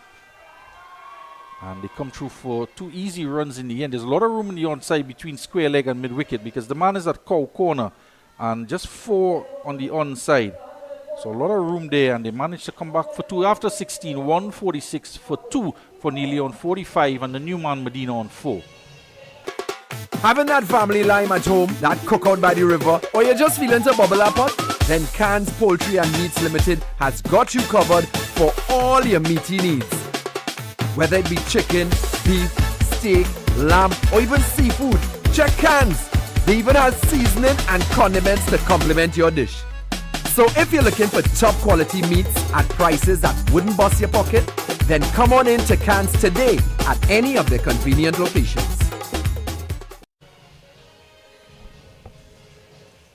So as we welcome you back here again, we want to thank our sponsors, KFC, JMMB, Cans Poultry, Blue Waters, Dixie, Black and White Scotch Whisky, Beckles Environmental Services, and Lion Brand for National Flour Mills. And of course, our production team here, Cricket 360. Halal is going to continue. Man out there at deep mid-wicket. Bit of a bubble in the outfield, and they're going to come for 2. The throw is wayward, allowing them an easy 2 in the end, but misfeeling on the boundary edge there. A simple one straight toward him. Put the long barrier out and just bobbled. Yeah, that's caught again. The ball hit him on the knee, which you see so often. And once it hits your knee, it's going to ricochet a fair distance away. So it meant he had to get out of his crouch and then chase after the ball. And by the time he hurried his return, he had no direction on it at all. So the current run rate still over 9. So that continues. We could get over 180 runs. Another slower delivery from Balbusa. Can't get a run to Rashid Mohammed this time at extra cover. And again, now is the time you want to score off every ball. So instead of just hitting it hard, just turn the face a little bit and get something. Can't time this one at all. Admonishes himself. Medina, as the deliveries are running out, as you mentioned, Ruskin. We're in the 17th over. If you think it's hard to pick him up, wait till Richards comes back into the attack. You know, that is going to be doubly difficult. It will be interesting if Richards decides to toss in a few slower deliveries as well for a bit of a change-up. This one is short, hit up in the air. The bowler is under it and takes a catch coming over his right shoulder. Balbosa strikes. He gets his second wicket, and Medina has to go. He's gone for 6. And the third wicket fall just short of the 150-run mark, 148 for 3. Yeah, again, a good catch in the end. He had to turn around and look over his shoulder as the ball came down and judged it very well. How often have we seen fielders go for catches like that and they go with hard hands and it kind of hit the hand and bounce out? The difference, of course, is the conditions. Those incidents we were talking about happen under lights, and when it goes up in the in the night sky, in the nighttime, any aerial catch is a difficult one, especially when they go high up in the air like that. But it's brilliant sunshine here, so he had a good look at it, and he was able to complete a good cotton bowl scenario. So congratulations to him. And it looks like as if like he's decided he's going to get a helmet. Aaron Das. Yeah, the big man making his way out to the middle. Ramon Diaz can hit a long ball. Got 37 not out against Glenora when they tried to chase down 178. Were dismissed for 151. It's a good innings from him in that run chase. So Barbosa picks up his second wicket. And changes in speed and variation, change of pace from Barbosa. We saw him bowl slow and slower, full length deliveries, but dug one in short, increased the pace on it, and outfoxed Medina. It was a good catch, as you mentioned, Ruskin. Despite it not being the night, would have been doubly difficult, but still having to come over his right shoulder, running backward, and to take that catch. Doing it all on his own cotton bowl. Medina gone for 6. Yeah, this is what they need to keep doing now, BOURG MULATRESSE. Just try and keep taking wickets. Make life as difficult as possible. And like I said, this is the one thing that Northside don't want, is to lose wickets and to lose momentum through the innings, this stage of the innings. In fact, they might have been thinking they should have been closer to 160 by now. Barbosa to the left-hander. They're going to get a single here. Barbosa chases. He does not release the ball. I thought for a moment there Ruskin would have been close had he thrown down at the non-striker's end. I think he was worried about the backing up. Nobody was backing up. He was the bowler, so there was nobody by the stumps. So he decided, look, let me operate on the side of caution rather than throw and miss. Now, you know, if you were a serious mango pelter, you were not even considering who was at the back there, because you know your aim was good and you would have been uprooting the middle stump. Rashid Mohammed wasn't happy with the result. So continues, chipped in the air and coming around, it's dead straight. Bisecting the long off and long on, it's a KFC maximum down the ground, bringing up the 150, 155 for 3, the end of 16. It's an immaculate strike, dead straight, almost in the direction of our cameraman, smacking into the sight screen. And again, he did the smart thing. He didn't try to go across it. He just went with it. Now, here's what is happening there. Barbosa is probably thinking, you know, I should have just thrown the down ball and see if I could have run him out. What Rashid Mohammed was indicating to him, but there is backup, but he's all the way on the boundary. He's not come in to cut the distance so they wouldn't get the extra run. He's probably saying, no, I really should have thrown the ball because look at the next ball going for 6. So despite taking a wicket, he's punished on the final delivery of the over. As he makes his way down to his fan base at deep mid-wicket.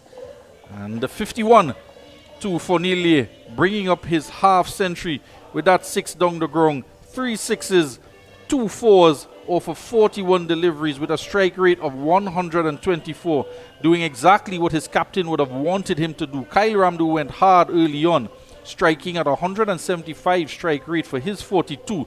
Fornelli was looking to rotate the strike and build a partnership with Ramdu, giving him the strike. Same when the captain Guerra came out, who was also striking close to 150. And Guerra was gone for 40, but it's Kwesi Fornelli's turn to increase the run rate, and he does so, gets to his 50 in style with a 6 down the ground.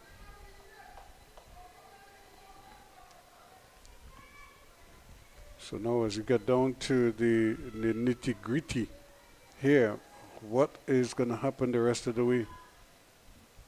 Just a speed stun. It's chipped down, comfortably down the ground, you have to see, from Diaz, who wants to. He's being sent back as the throw was on the way. And over the line of the stumps as well. Just as well he was sent back by Fornelli, because he would have been in trouble. He probably wouldn't have made his ground. And it would have been tight. It would have been very tight. In fact, because the ball was released quickly, it might also have been a situation here where he probably would not have even reached three-quarter pitch. And would have been a shame because he just got to 50 as well. Richard the speedster. Pitch is up, it's going to be a no appeal. And yeah, he is going to be the difficult man to get away. And this is what I'm saying. It really depended on when the captain decided that he wants to use him. So it means he's going to use him for the 18th and the 20th over. So he's going to bowl the last over. And it's gone past the outside edge. Fashioning a cut shot there is for Neely, but it's too quick for him. It's a fine leg. Deep cover, long off, long on, and deep mid-wicket. The fielders trying to save boundaries. And a backward point, cover point, and extra cover. Mid-wicket in the ring. It's hit towards Rashid Mohammed. It's gone through him at that mid-wicket position. There is backup on the boundary. So he's in the wars a bit, Rashid Mohammed. But that was a slower delivery, so just a change of pace here. And again, Fonelier unable to time it very well. And ended up tugging it on the onside. Now this ought to be interesting. Diaz to face up. And he's bowled him. Bowled all over the place, right through the big man, Ramon Diaz. And he's gone for two. Tariq Richards picks up his first wicket. Well deserved, you have to say, because he's been bang on target. We did wonder if he was going to produce slower deliveries, but it was the faster deliveries, the delivery that breached the defenses. Well, breached the attacking shot of Diaz, who was down the track, and that one was delivered right at the ankles. And he was walking, he turned it into a Yorker. He was trying to get it on the full. In fact, it passed him on the full. And but he just played all around it. So good work here from the BOURG MULATRESSE outfit. Tariq Richards picks up his second wicket of the tournament. And he perhaps is going to get to bowl his full quota of 4 overs. We'll wait and see. But he was only given 1 over against Savannah Boys and picked up a wicket and conceded 5 runs. Did not bowl against Shannon Sports Club.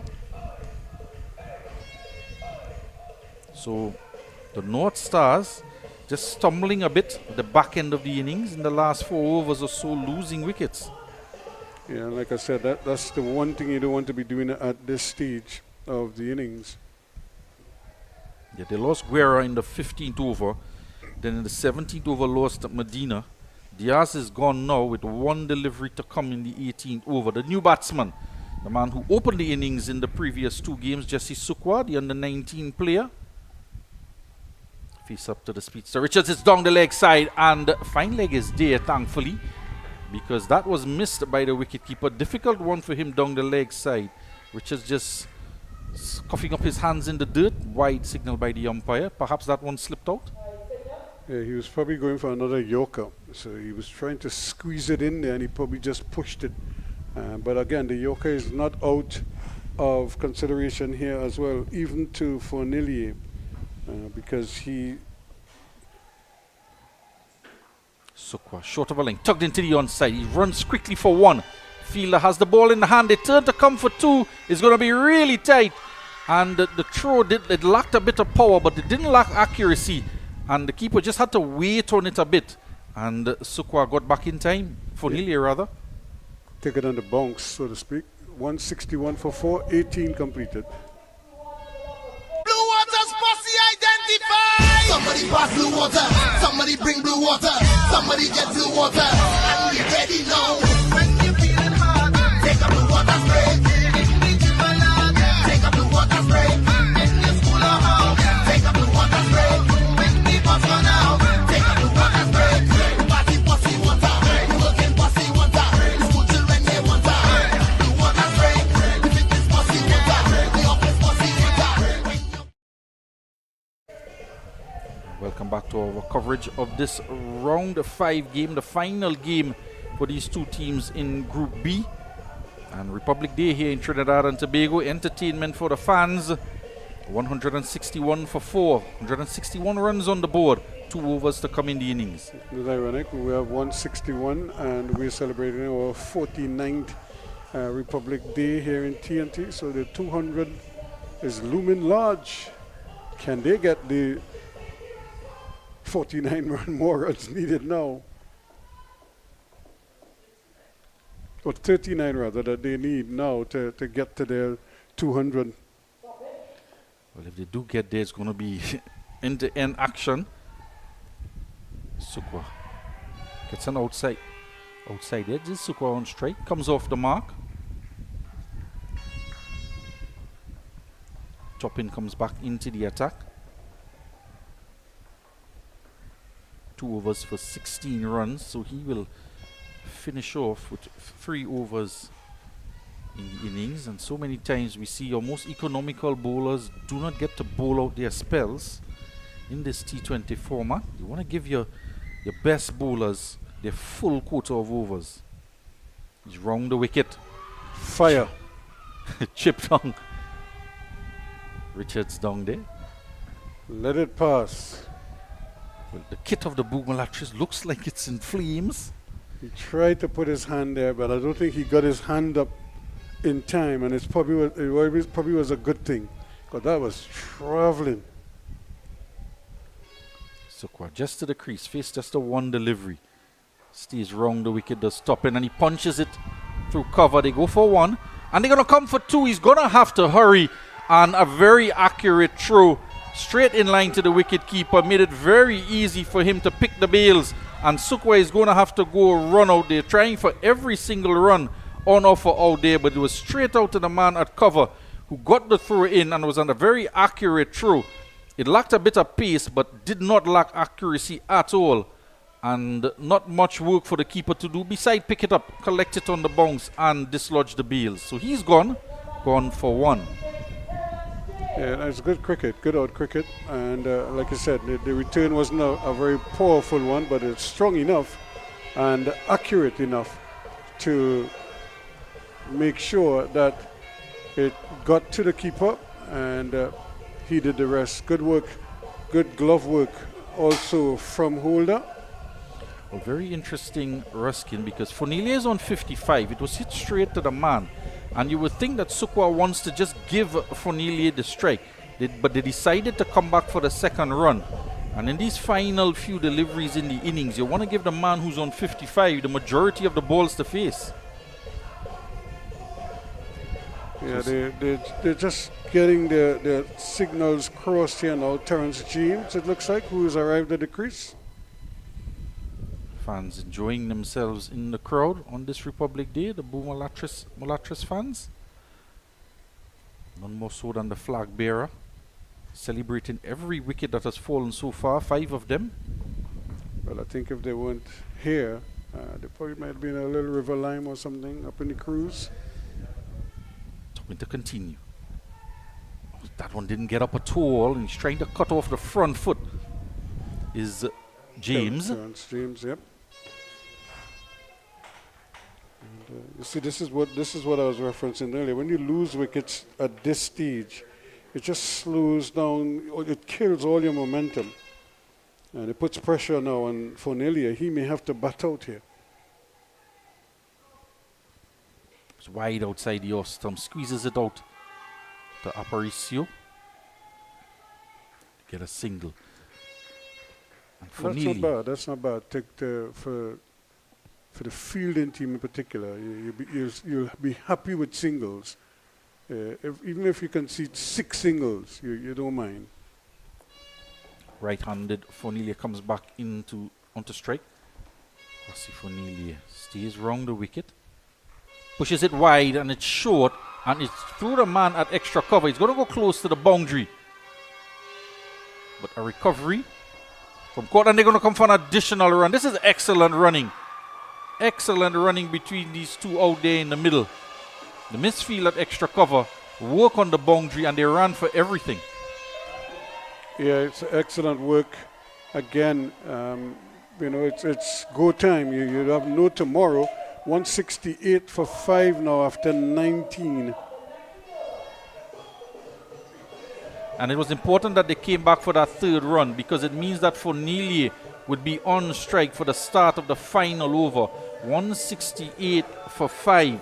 Northside Future Stars. They were inserted into bat, but the captain indicated that he would have batted first as well with the table, the points table at the back of his mind. And there you see the Towers, and there's those 3 wickets rusking at the back end of the innings. It just caused them to stumble a bit, not being able to push closer toward that 200 mark that the captain wanted. But actually, you could add another one there to make it 5. So you're right. And that little cluster there is where they just seem to, when they do their review and they look at areas that they probably where they faltered or where they kind of slowed down, they could circle those last 4 or 5 overs and see why it didn't happen for them. Well, the run rate has dropped under 9 for the first time in the innings. They were hovering around 10, and as the innings progressed, it dropped into between 9 and 10, and it now in fact has gone under 9 to 8.84. And Richards is going to get the opportunity to bowl out his full allotment of 4 overs.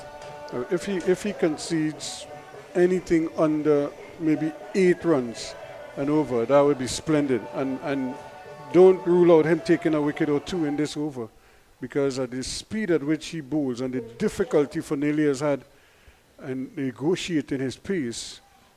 Comes Tariq in. And he's hitting it down the ground. It's past the stumps. Work out in the deep, and going to come back for 2. This is brilliant running here to not just come back for the 2 and get everything on offer and leave everything out there, but he gets back the strike, takes him on to 60 and 170 for 5. Yeah, it's good cricket, good all-round cricket, good field, good bit of fielding. He took a little tumble, make sure he got it into his hands. His momentum forced him to make the tumble, but he did that well enough, and then he got up and released the ball early. But good running, and we need to see more of that. In fact, it took a little while to start pushing those 1s into 2s. Fornelli again, chipping down the track, and it's straight to a shortish extra cover. He's not on the 30-yard circle. That's caught, and he couldn't pick it up at all. He's had a rough day in the field. He was the one who dropped Ramdu early, and he's had 1 or 2 other instances where he hasn't been able to execute what is required. And that was an easy pickup. All he had to do was catch it and just return it to the bowler. Yeah, I wonder if they're missing a trick as well, because the first 2 delivery was outside the off stump, but there was a short third man in place. They could have looked to use the pace of the bowler, trying to hit 6s down the ground or 4s down the ground. But if you can get some bat on it and beat the short third man, you could get 4 behind the bat. And similarly now with the left-handed James on strike, the fine leg is on the boundary, and he's into the pads, but there's a short third man in place. They do get a single. And this is what I'm saying. This is where Richards was so difficult to get away. And that's because it's that extra yard of pace that is a little bit uncomfortable for the batsmen. Even though they're in the happy hour and they're swinging, they still can't get him away. Pitches up, and again it's back at him, and gets a hand onto it. Has a throw back to the keeper's end. Richards, good athleticism shown by the bowler. Knocks it down, gets the throw off. Can't prevent the run. Yeah, good effort on his part. He's really a heart and soul cricketer. Watch at him. He lost his foot in there a little bit. Still, he's not the tallest man, but full of energy.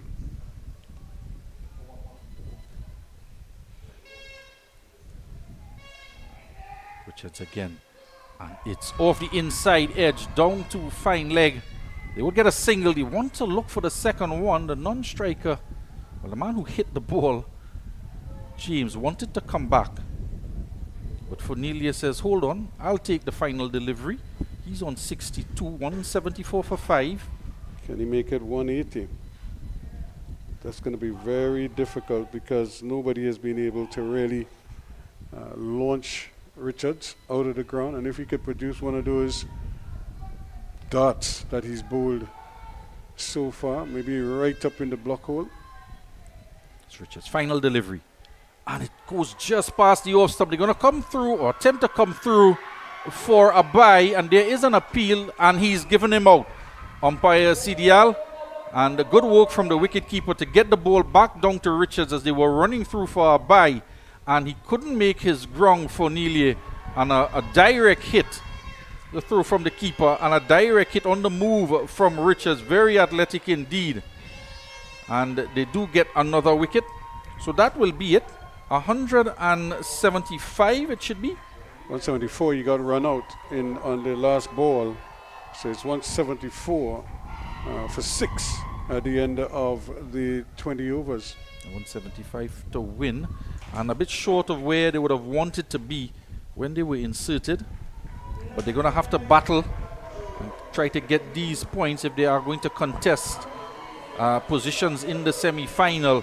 And BOURG MULATRESSE, in the meanwhile, managed to pick up 6 of those wickets and restrict them to under what was projected. It's their final game for the two teams. And Kyle Ramdu was 42 at the top, scored 42. Fornelia is run out on 62. And Kendall Guerra, the captain, went for 40. Andre Medina dropped one down the order. Be dismissed out for 6. Mark Aparicio opened the bowling. And Fornelia went after him early on. And he conceded 3 sixes and 1 4 in his spell. Mark Aparicio, his 4 overs cost 40 runs in total. And Ramon Diaz, he was bowled by Richards for 2. Jesse Sukwa was run out for 2, and Terrence James not out on 3. Top scorer in the innings, Kwasi Fornelia at the top of the order, 62 off of 51.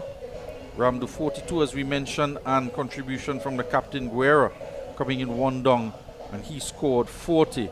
The bowling side of it, Halal, none for 18. There's some of the batting early on from both the opening pair, Ramdu and Fornelia. And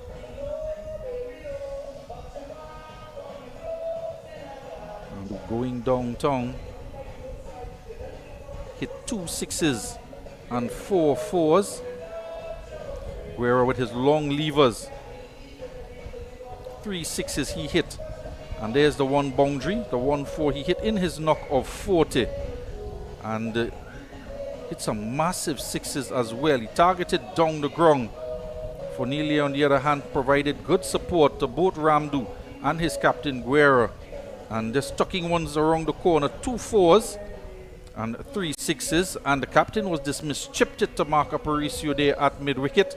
But Fornelia then had to take up the mantle and decided to go big. 62 he finished, and Barbosa picking up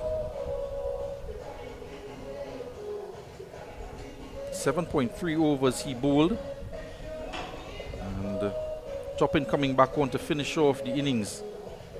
There was the run-out opportunity, and this was excellent work from Tariq Richards, given his full allotment of 4 overs. Finished off his 4 overs, cost 28 runs, picked up 1 wicket, 2 wickets to Barbosa for 22 in 3 overs, and Toppin none for 23.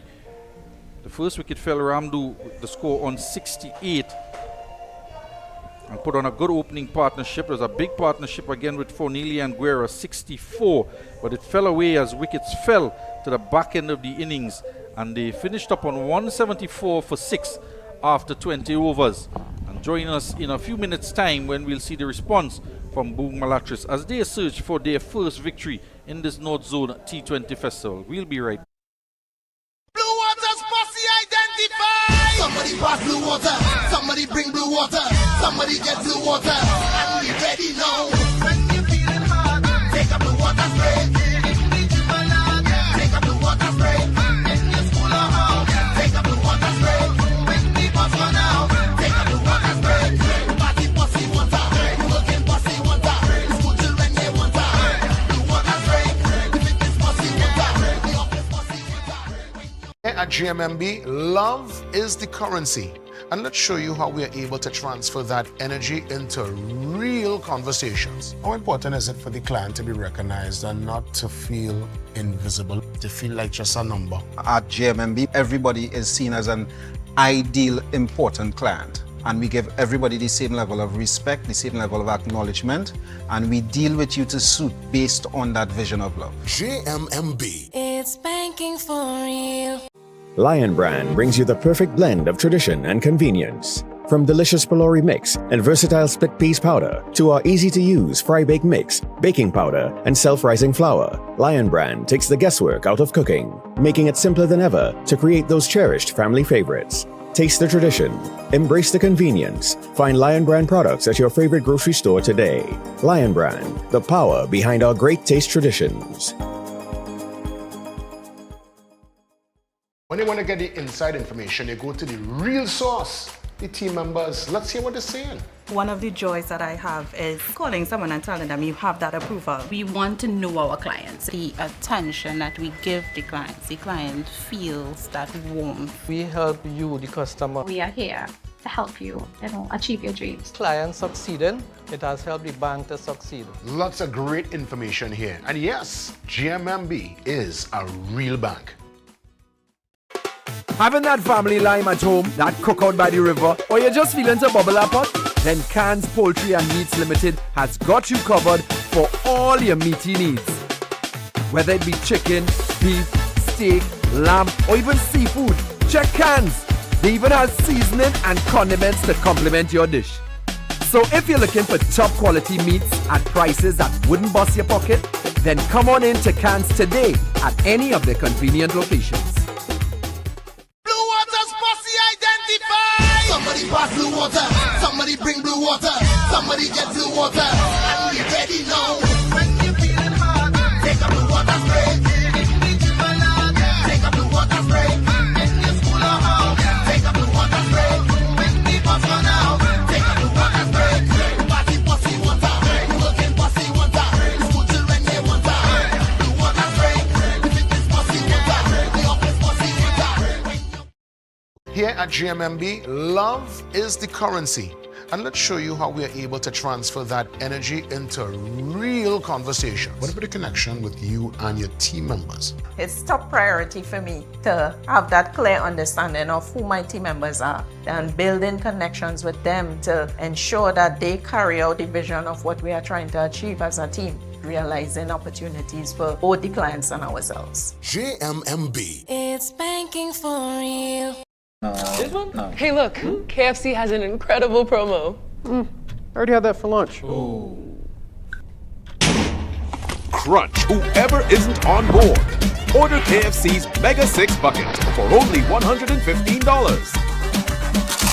KFC, it's finger licking good. Truth be told, here at GMMB, love is the currency. And let's show you how we are able to transfer that energy into real conversations. It seems to me there's a power in listening. It seems like that is a part of the mandate. Of course. We need to listen to our clients. We need to hear what they need. We need to hear that they are satisfied, they are loved, they are feeling that JMMB culture. JMMB. It's banking for real. Blue water's pussy identified. Somebody pass blue water, somebody bring blue water, somebody get blue water, and we ready now. When you're feeling hard, take a blue water spray. Take a blue water spray. In your school or home, take a blue water spray. When the bus run out, take a blue water spray. Party pussy water, working pussy water, school children they water. Blue water spray, fitness pussy water, the office pussy water. Here at GMMB, love is the currency.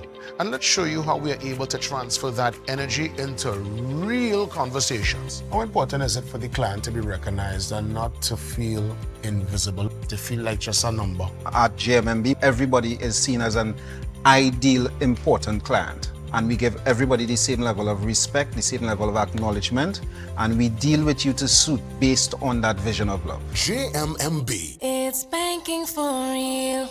Lion Brand brings you the perfect blend of tradition and convenience. From delicious pylori mix and versatile split peas powder to our easy-to-use fry-bake mix, baking powder, and self-rising flour, Lion Brand takes the guesswork out of cooking, making it simpler than ever to create those cherished family favorites. Taste the tradition, embrace the convenience. Find Lion Brand products at your favorite grocery store today.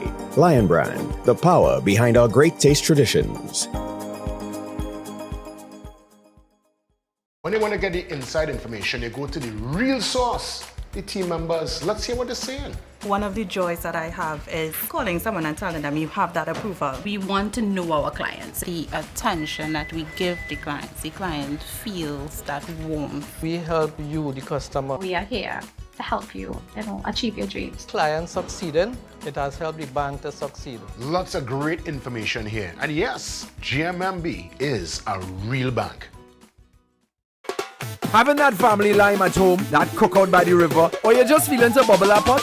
Then Cans Poultry and Meats Limited has got you covered for all your meaty needs. Whether it be chicken, beef, steak, lamb, or even seafood, check Cans. They even have seasoning and condiments to complement your dish. So if you're looking for top quality meats at prices that wouldn't bust your pocket, then come on in to Cans today at any of their convenient locations. Somebody pass blue water, somebody bring blue water, somebody get blue water, and we ready now. When you feeling hard, take a blue water spray. Take a blue water spray. In your school or house, take a blue water spray. When the bus run out, take a blue water spray. Party pussy water, working pussy water, school children they water. Blue water spray, if it is pussy water, the office pussy water. Here at GMMB, love is the currency.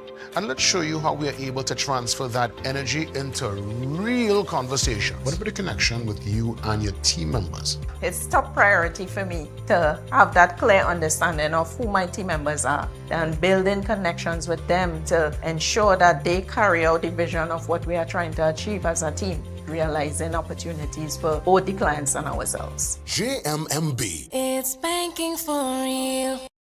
This one? Hey, look, KFC has an incredible promo. I already had that for lunch.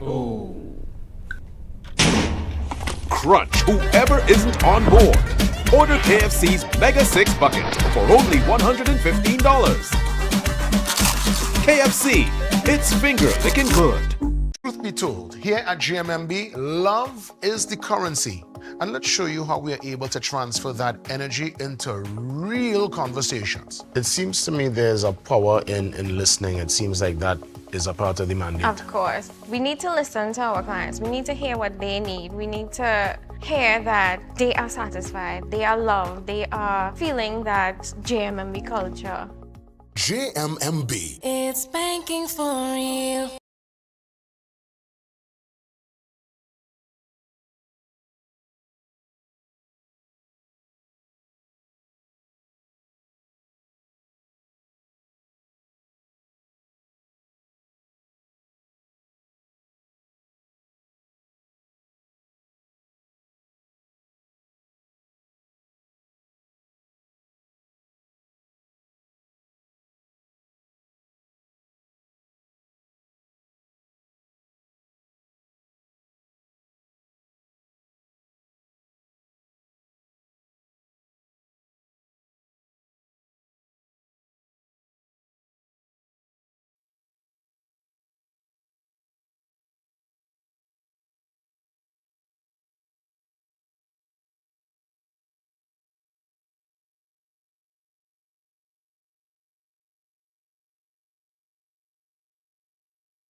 And welcome back here as we get ready for the reply from the BOURG MULATRESSE outfit. They need 175 for a victory, and as you can see there, the Northside Future Stars 62 at the top for Fanelia, who was run out of the very last ball of the innings, 42 and 40 respectively for Ramdu and Guerra. They were the principal scorers, and getting them to that solid total of 174 for 6. The question, though, is it enough?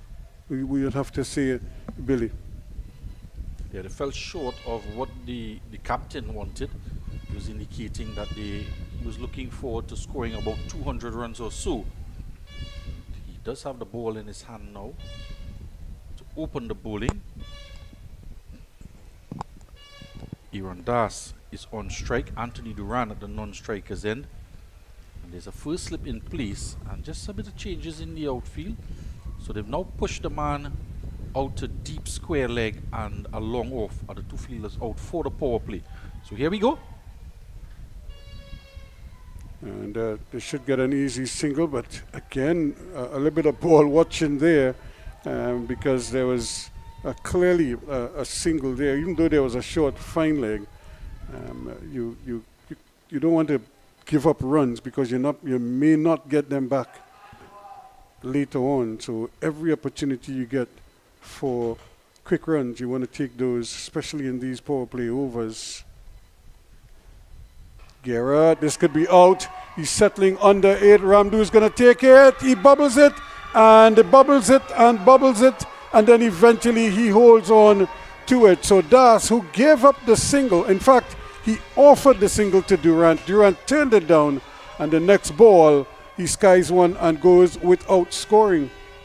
Well, a couple of stories here in this delivery. Guerra opening the bowling left arm wrong. Kyle Ramdu, a very safe pair of hands, you would normally think, but he just parried it onto his chest, popped it back out into his hand, and on another attempt, secured the catch that dismisses the captain of the BOURG MULATRESSE team.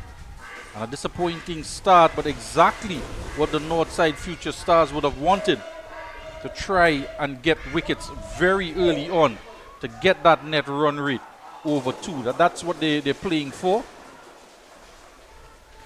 First wicket falls with no runs on the board. So Mark Aparicio. Yadasu scored 27 against Shannon and 10 against Savannah Boys, the captain at the top of the order. And out comes Aparicio, had a score of 30 against Shannon when they posted 164 for 6. So they're quite capable.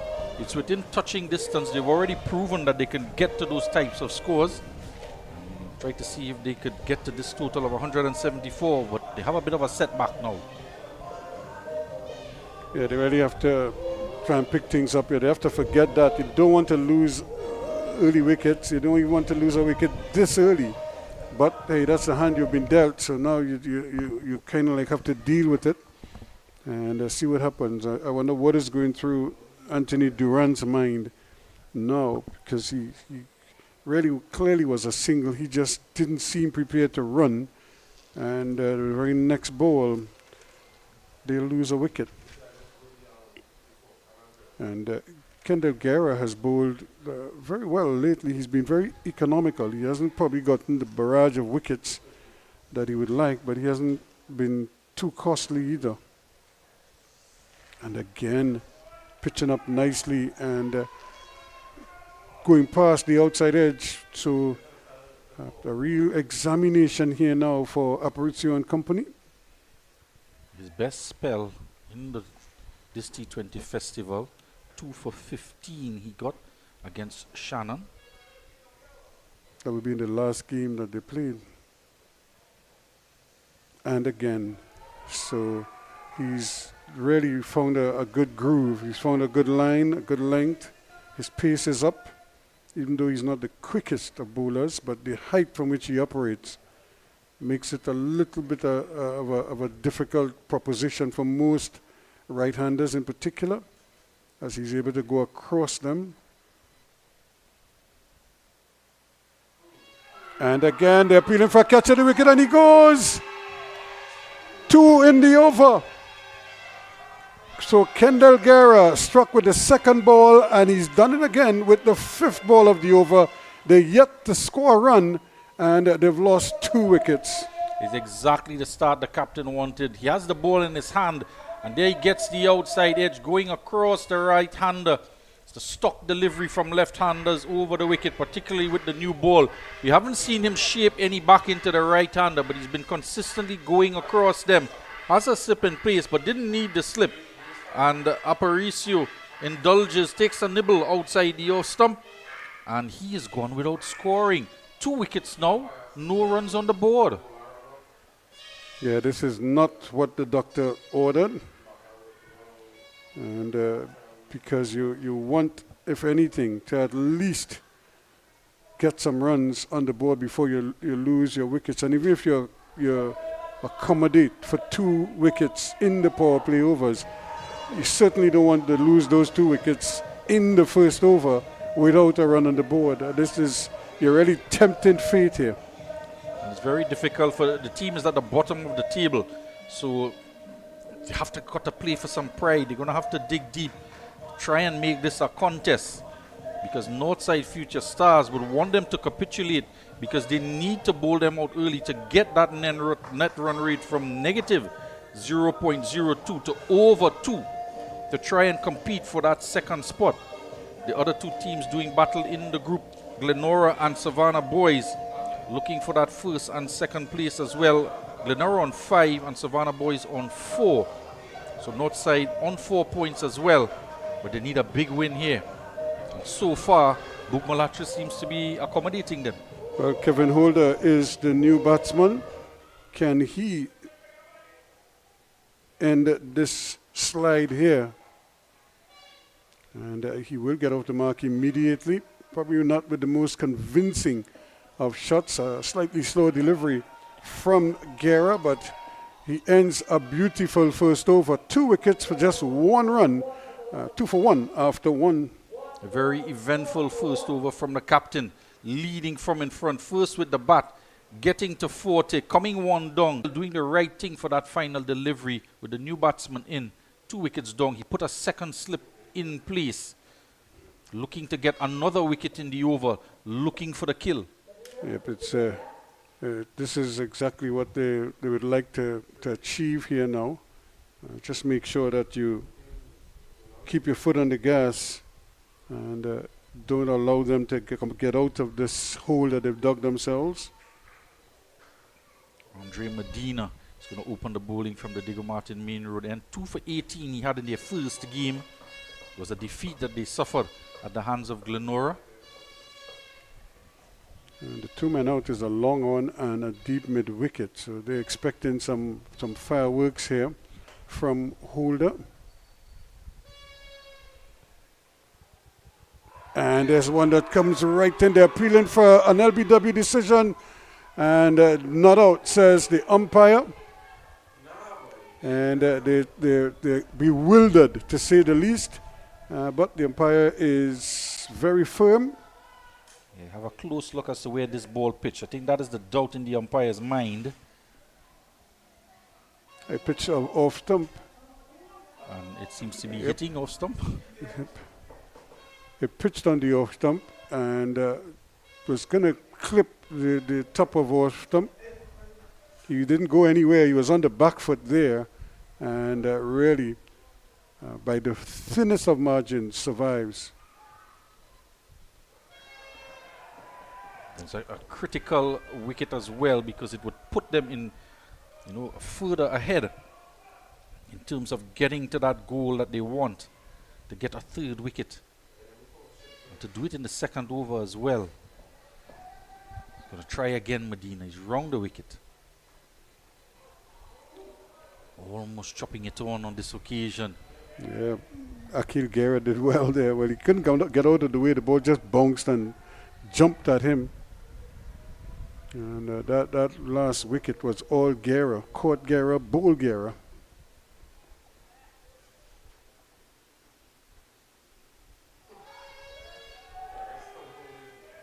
Well, he trying to get on with things here, but having a real hard time finding the ball, first of all. He's pushing it wide outside. He's backing away instead of stepping into the shot. He's trying to make room, but room was already on offer because it was wide outside the off stump.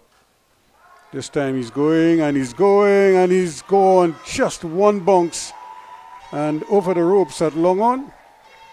And so finally something to celebrate for BOURG MULATRESSE. On this occasion, he's just over pitching and too much width on offer this time.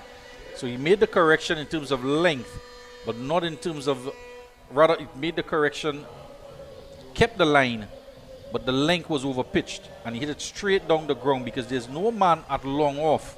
Long on trying to come around to cut it off, but he hit it very straight indeed. He's going to have to just adjust his line, get it back onto that off stump line to try to tuck the batsman up and not give him any room. Holder is on to 5. And BOURG MULATRESSE are off the mark. 2 wickets in deficit. So taking a little while to sort out what is happening out there. Holder.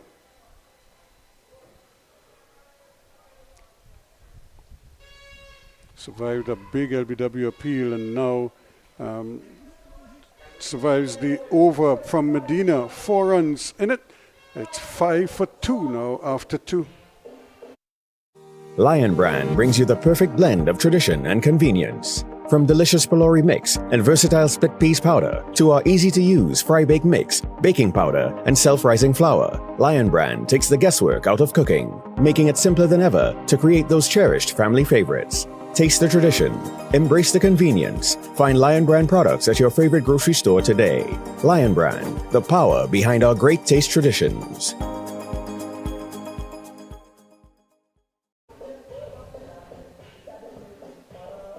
So we're looking at the cameraman getting all the images for you, the entire suite of cameramen.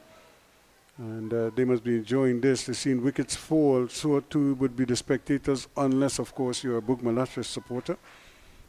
And, but that's the name of the game here now. Can they dig themselves out of this hole that they now find themselves in? It's going to take some effort. And this man is only too willing to add to their misery. And again, another good length delivery. So he's not the quickest, but he's certainly among the most intelligent seam bowlers that we've seen. He's been able to maintain his line very, very well.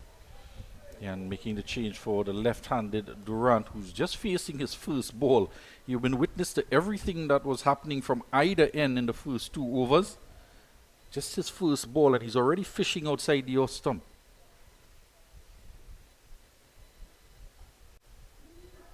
And this time he again got himself into a little bit of a tangle there as the ball drifted into the pads and hit the pad and went down for 4 leg byes. Yeah, interesting there that no one appealed either. And he's batting and he was outside the off stump when the ball struck him. And the angle of the delivery could very well be taking it down the leg side. But interesting that no one appealed. Just to ask the question, just to put more psychological pressure with an appeal on the BOURG MULATRESSE team. Yeah, I guess they just didn't want to get the answer no. Again, playing and missing, so he's really just concentrating on that line and on that off stump, just outside the off stump. And you could just see Durant having real difficulty because the ball is passing at a height over the blade of the bat. That suggests that he's not, the bounce, he's not comfortable with that bounce. As you mentioned, bounce, it's coming from a height of about 10 feet in the air. The tall man Guerra with the ball in his hand now. And this time he's getting it away. Might get a boundary here. No, he won't. Excellent work again to track it down and get it back there. Terrence James. I was wondering if he was going to pull the dive out, but opted for the boot as well. We haven't seen too much diving around with players opting for the boot to stop the ball on the boundary edge. Sometimes getting themselves in a tangle. you know, a white man burns, you know. So the diving part of it is not the most, the result sometimes could be very painful. When you get a white man and it kind of sticks onto your clothes after that, it's very uncomfortable. And slower delivery, very well disguised, and really pulling out all the stops here. Guerra, 2 for 3. And it's even more difficult coming from that height, out of the side of the hand and dipping. Perhaps a bit too slow. The batsman was able to recover in time. Just looked a bit awkward trying to play that one. So full of a bag of tricks here is Kendall Guerra. Late once more, can't catch up with him. So after painfully slow delivery, follows it up with a nice quicker one to end over number 3. 11 for 2 at the end of it. He has the astonishing figures of 2 for 3. Have a look there. Aaron Das, the captain, gone. Second delivery of the game for no score. And then Mark Aparicio couldn't survive the over from Kendall Guerra. Got the outside edge through to wicketkeeper Akil. And the two batsmen, Kevin Holder, looking to counter. And was struck. Holder in front. But given not out. So perhaps the trajectory of the delivery in the line, the sight of the umpire who sits directly behind the stumps, probably thought it was going to miss the off stump. And he survived. Duran, who opened the batting, got the opportunity to face 6 deliveries. And he's off the mark. Well, there's a deep mid wicket and a long one. Those are the onside fielders. And again, just a short backward square and acres. Big open spaces on the onside. The bowler is probably going to have to cover quite a bit from there to mid-wicket. This one is in the air, but it's in the gap, and that is going to run away for 4. This is the danger from Medina. We saw it in the first over he bowled, that he can't push it wide outside the off stump and give the batsman room. And again he's wide and short outside the off stump, and well put away by Holder. The Holder is, not afraid to put bat to ball. In fact, he seems inclined to want to do so, but given the loss of those 2 early wickets, that might just constrain him a little bit. But like I said, he probably feels like he has no choice but to keep going here now. 175 is the target. And that's well played. He's going to get another boundary here. That's very well played in the end. Went across the line a little bit there, but with the off spinner, he was able to just tug it on the onside and picked up a nice boundary. So they made an adjustment to the field. They pushed Terence James back at backward point. He's not all the way on the boundary, but then the bowler delivers a ball this time onto the pads and put away on the onside. So it's very difficult to set a field with a bowler who can't maintain a particular line and length during the course of an over. And it can really aggravate the captain. Well, he actually started that just outside the off stump. It was so well played. He hit right across the line with the spin and placed it nicely as well. And again, this one is in the air, but he might get away with it. I don't think Ramdu could track that one down. And they're going to settle for 1. I think that one probably come off the top edge of the bat, trying to whip it into the onside with the spin. But he's looking to tug, as you suggested, Ruskin, everything from off stump into the pads, trying to play with the spin. Rehearsing the shot there again. Left-hander comes on strike now. Yeah, this is where things could become a little interesting now. Can Durant keep the momentum going? They really need a big partnership here. And more importantly, they need it in double quick time. So Durant has to play his part. He can't just sit there and, as they say, drop anchor and leave all the heavy lifting to Holder. But in saying that, he cannot just get himself out either. So he has to find that balance and make sure that he's there doing his part in the partnership. It's taken a long while for this ball to be bowled.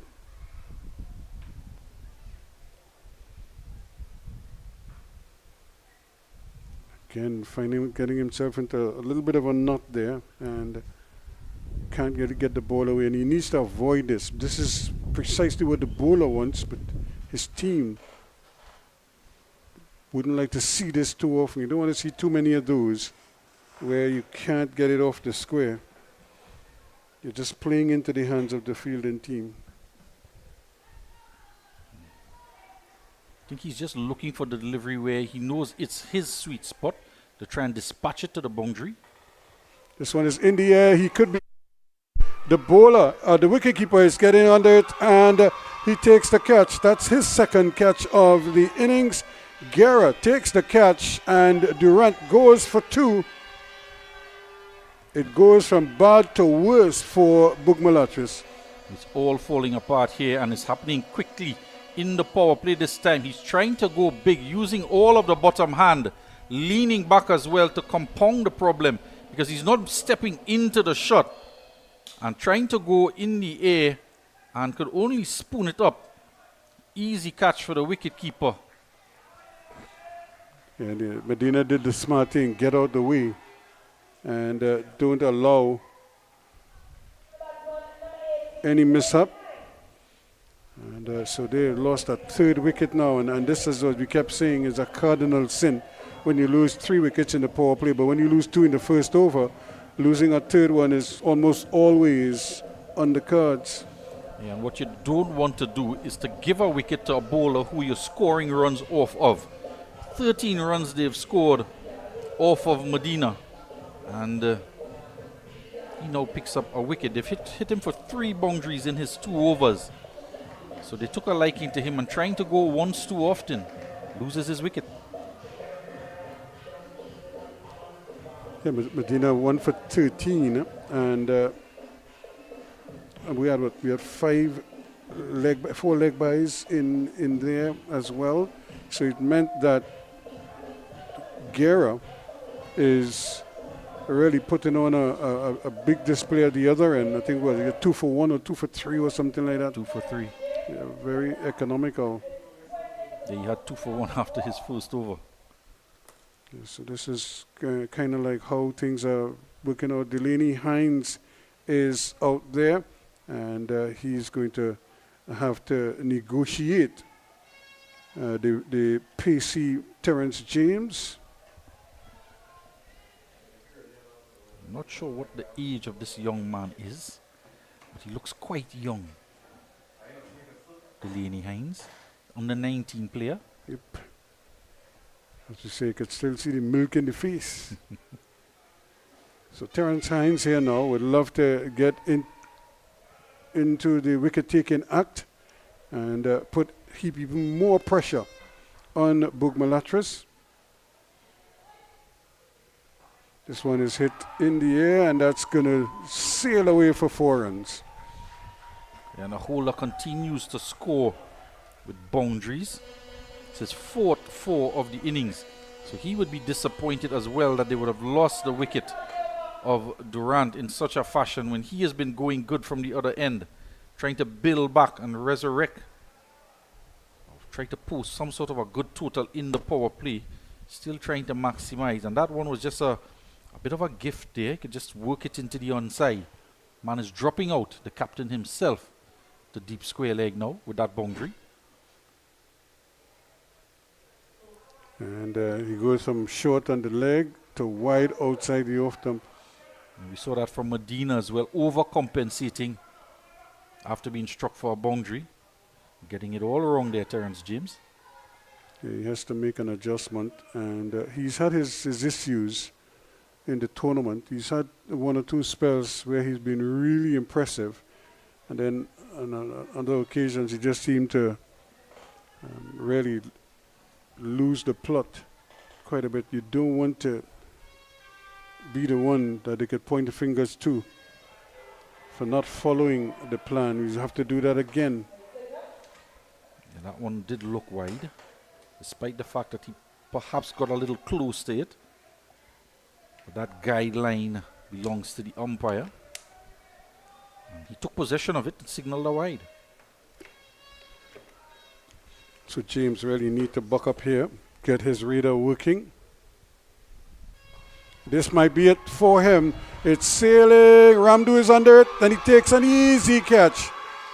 So Holder finally goes for 18.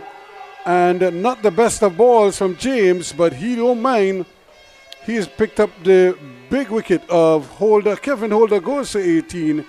And Ramdu taking a good catch. More importantly, it's 26 for 4. We mentioned it in the last game that sometimes full tosses, they do pick up wickets. Just chipped in the air, got a bit under it, and rather playing through the line of it, trying to scoop it in the air over mid-off. When the man was mid-on, the man is sitting on the 30-yard circle. Just had to take a few steps back, Kyle Ramdu. And the BOURG MULATRESSE fans have just gone quiet a bit with their team now 4 wickets down. And Ruskin, you know who wouldn't be enjoying this as well? The other 2 teams, Glenora Sports Club and the Savannah Boys, because they will be looking at that net run rate as well. And perhaps BOURG MULATRESSE just gifting the Northside Future Stars exactly what they want. And being dismissed. It's almost a steady procession to the dugout. Yeah, Tarek Richards is arriving at the crease. I was really impressed with his bowling. He was easily the quickest bowler we've seen in the tournament, and probably offer one of the shortest runs as well for a fast bowler. And but that is behind him now. He had what, 1 for 18, 1 for 28, which was a little bit expensive. Consider the fact that he bowled so many dot balls inside of there. But again, his own pace probably worked against him in some of those 28 runs. But outside of that, he bowled exceptionally well. But now they're going to need him to make some kind of a contribution. In fact, they're going to need him to make a significant contribution with the bat, as nobody else seems to be able to do so. 18 to Holder, but not much else. It's like telephone numbers they're dialing here. And that played nicely to get off the mark, but that's not going to hurt. And they've also maintained that first slip position all through the power play so far. And nothing has gone to the first slip, but it just keeps the pressure on the batsman, because at times you can want to break that wrist to get an easy single and rotate the strike down to third man. But with the first slip in place, that has ruled that option out. Yeah, can James tighten up here nicely and finish up on a high. From around the wicket now, he goes down the leg side. So he's really having his issues. And so much so, Ruskin, there's just one fielder outside of the ring, and it's the captain at deep cover. All the other fielders, despite there being allowed an additional or 2 fielders out in the deep, they've kept the pressure on with fielders in the circle. And this is a loud appeal here, but again, they can't get it. Not out, says the umpire. Getting one to swing there, James, and just swinging down the leg side. Haven't seen too many balls move in the air, but that one certainly swung. Definitely heading down the leg side.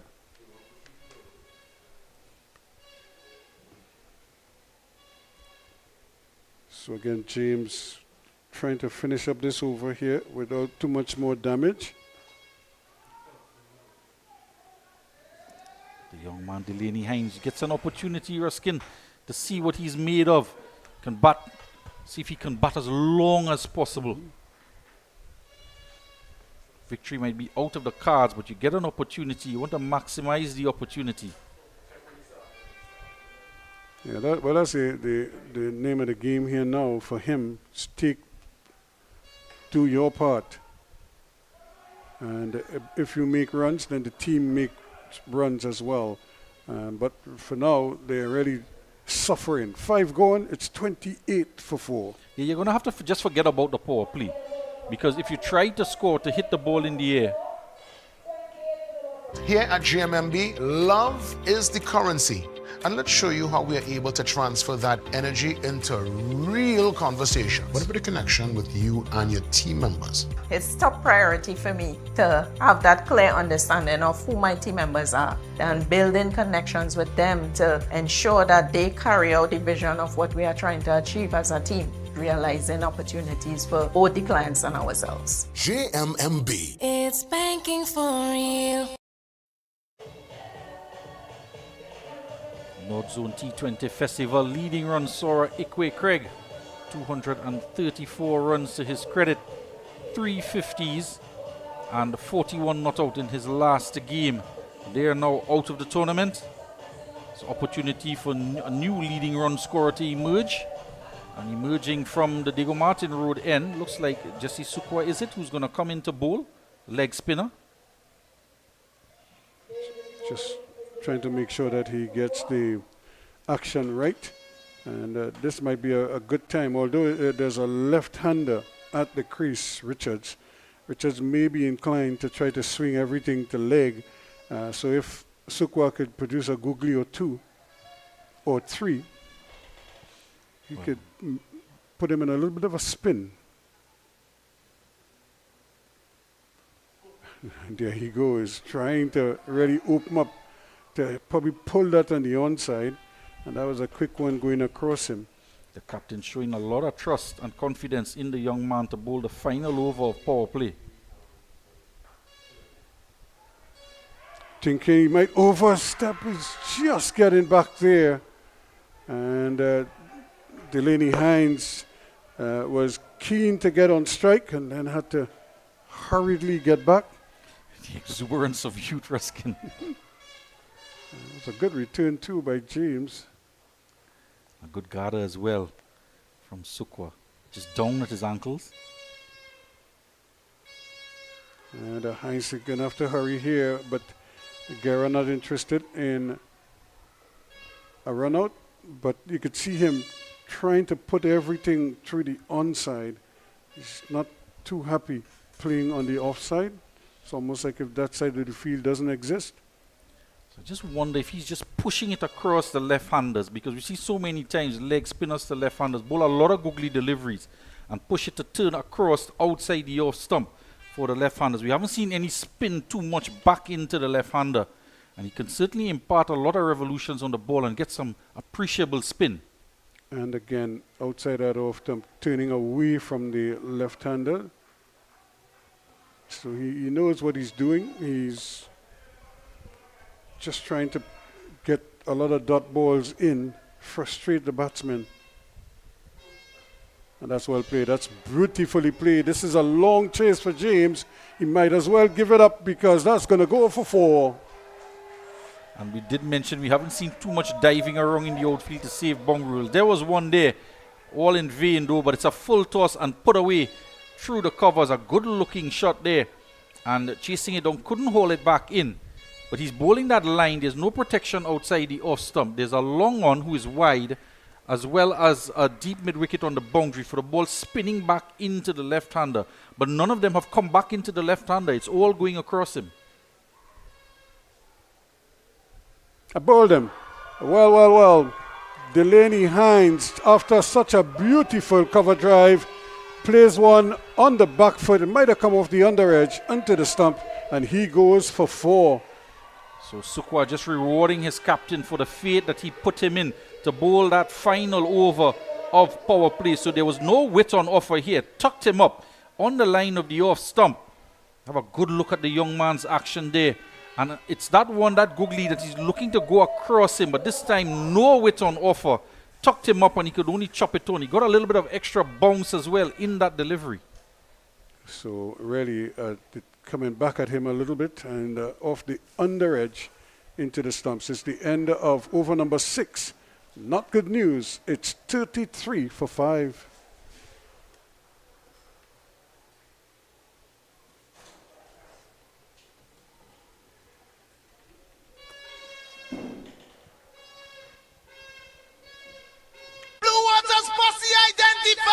Somebody pass blue water, somebody bring blue water, somebody get blue water, and we ready now. When you feeling hard, take a blue water spray.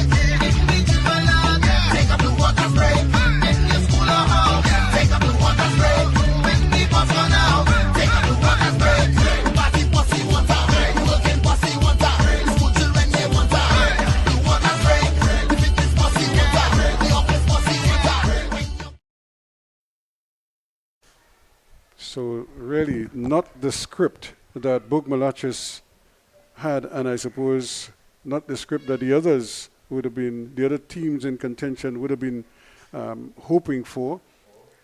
But this one is really a real debacle. 33 for 5.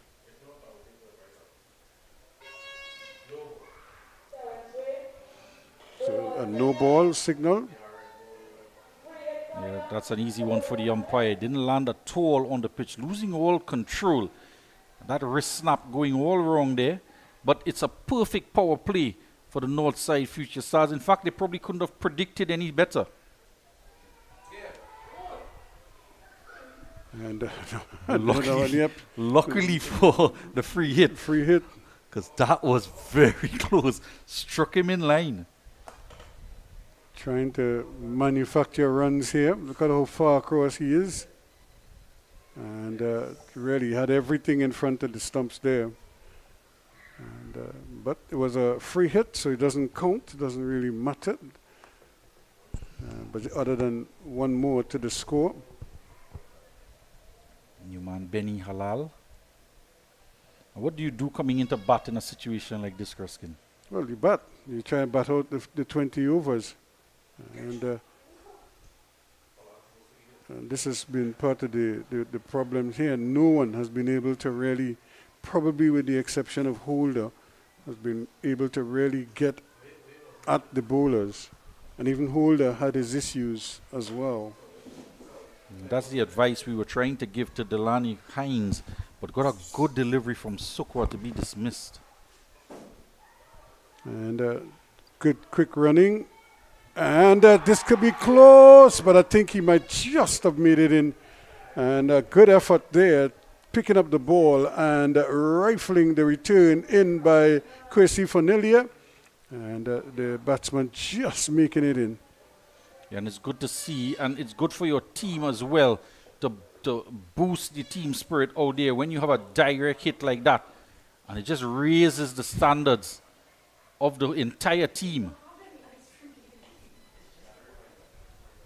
It was close, but I think he did the smart thing. He dragged the bat into the crease. He didn't dip it, as we've seen so often. Look at it here as the return. It's a good one, but he got the bat down in time. Played nicely this time.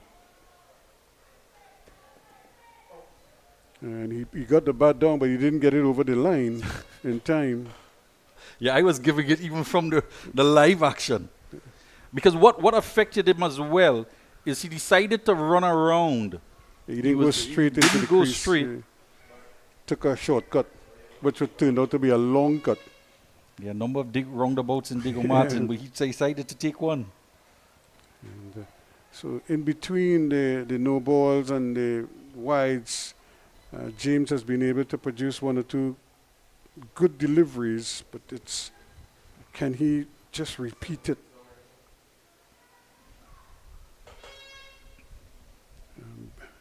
Halal.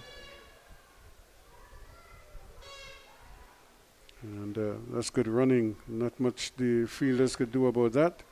And bowler will have to accept that that's a very well judged single. So 7 completed now, 38 for 5 at the end of it.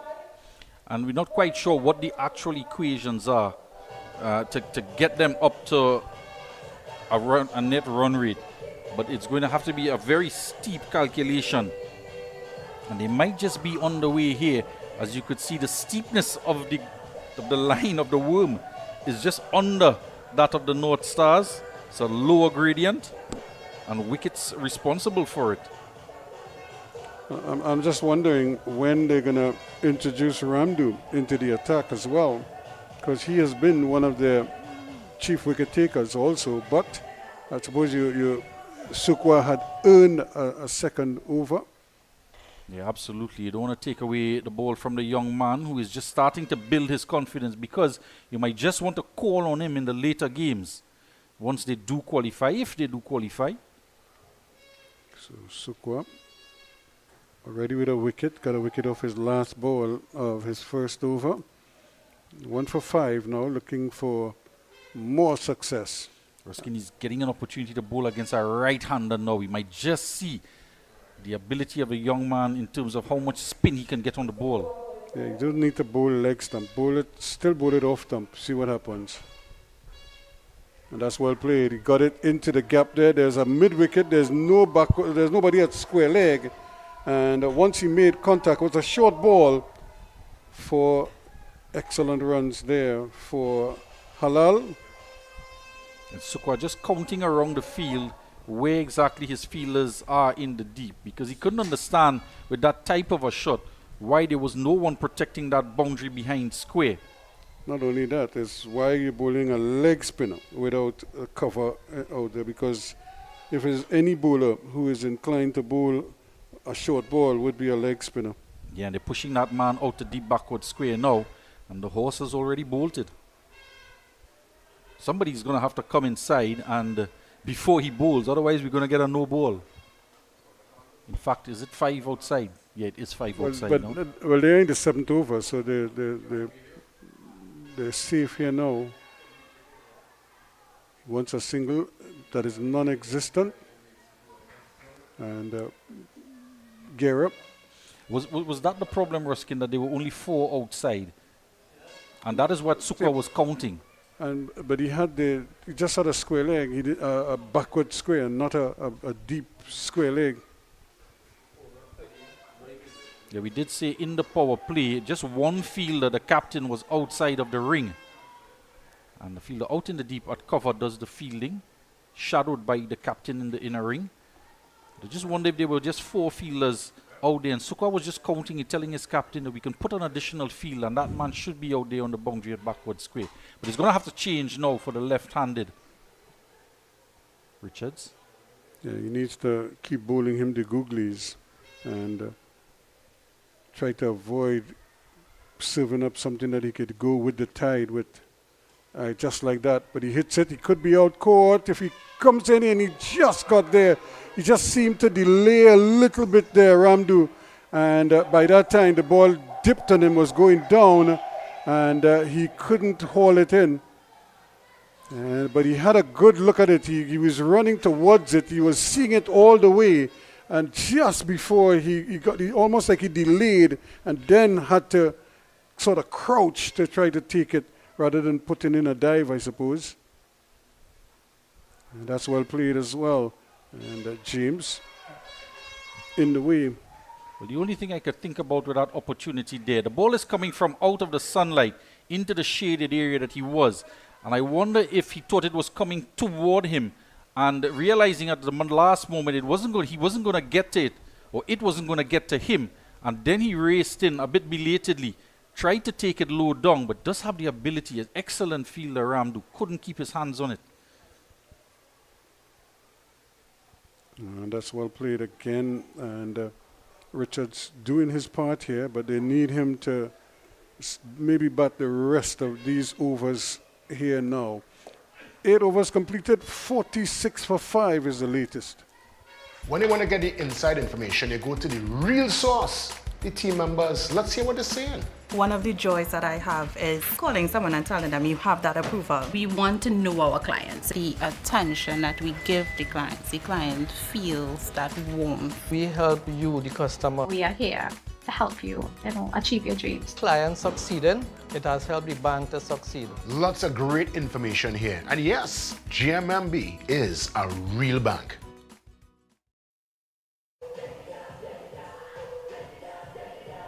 So 46 for 5 after 8. And Jesse Sukwa's 2 overs have cost him 13 runs, but he has a wicket to his name. The youngster Delaney Hines bowled off the inside edge. So they've decided that James, so one James is out. And they're trying his best there. A little bit of pad involved there, maybe even some bat. And that was not the shot that he played.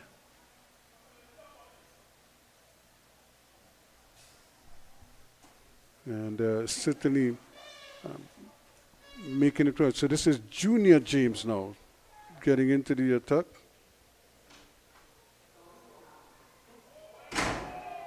Bit of a similar bowling action as well from Junior James. He could adjust the line from outside the leg stump. There's a good delivery across the left-handed Richards, who's on 5.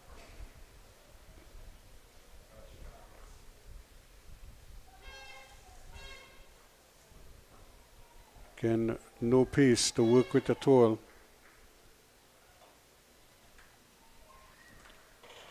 Making life very difficult for the batsman. And this is one of the, how should I say, one of the areas in the modern game that you see so much more of now. Bowlers are not prepared to burst bowl a fast ball and a faster ball. They will bowl a slower delivery, deliberately so, and an even slower one as well. So it's a part of their repertoire now. And another appeal, but not outsides, and this time they will get the overthrow. Yeah, a bit of sloppiness creeping in here now in the north side Future Stars, and this is what you could find happening. If you look at that LBW shot, a bit too high and perhaps heading down the leg side as well. Fornelli had never had a chance of running out Halal there, but he still released the ball. That's good fielding there in the follow through. Fornelia excited with that one because he has already had a direct hit, a decision on examination. He could have been unlucky when we did a foodery examination on replay. Probably unlucky not to have a run out, to his credit. Trying to repeat the dose. And again, just a change of pace and really mixing up his deliveries quite nicely here. That first over went for 3, and at the end of 9, it's 49 for 5. He's just giving BOURG MULATRESSE team a bit of taste of their own medicine, because we saw Barbosa do a lot of that, as well as Halal and Aparicio. Halal in particular did bowl a number of slower and slower and slower and slower deliveries coming down to the end of his spell. Saw it from Barbosa, who picked up 2 wickets, as well as Aparicio. So just giving back a dose of their own medicine. Junior James, 2 Halal out there in the middle.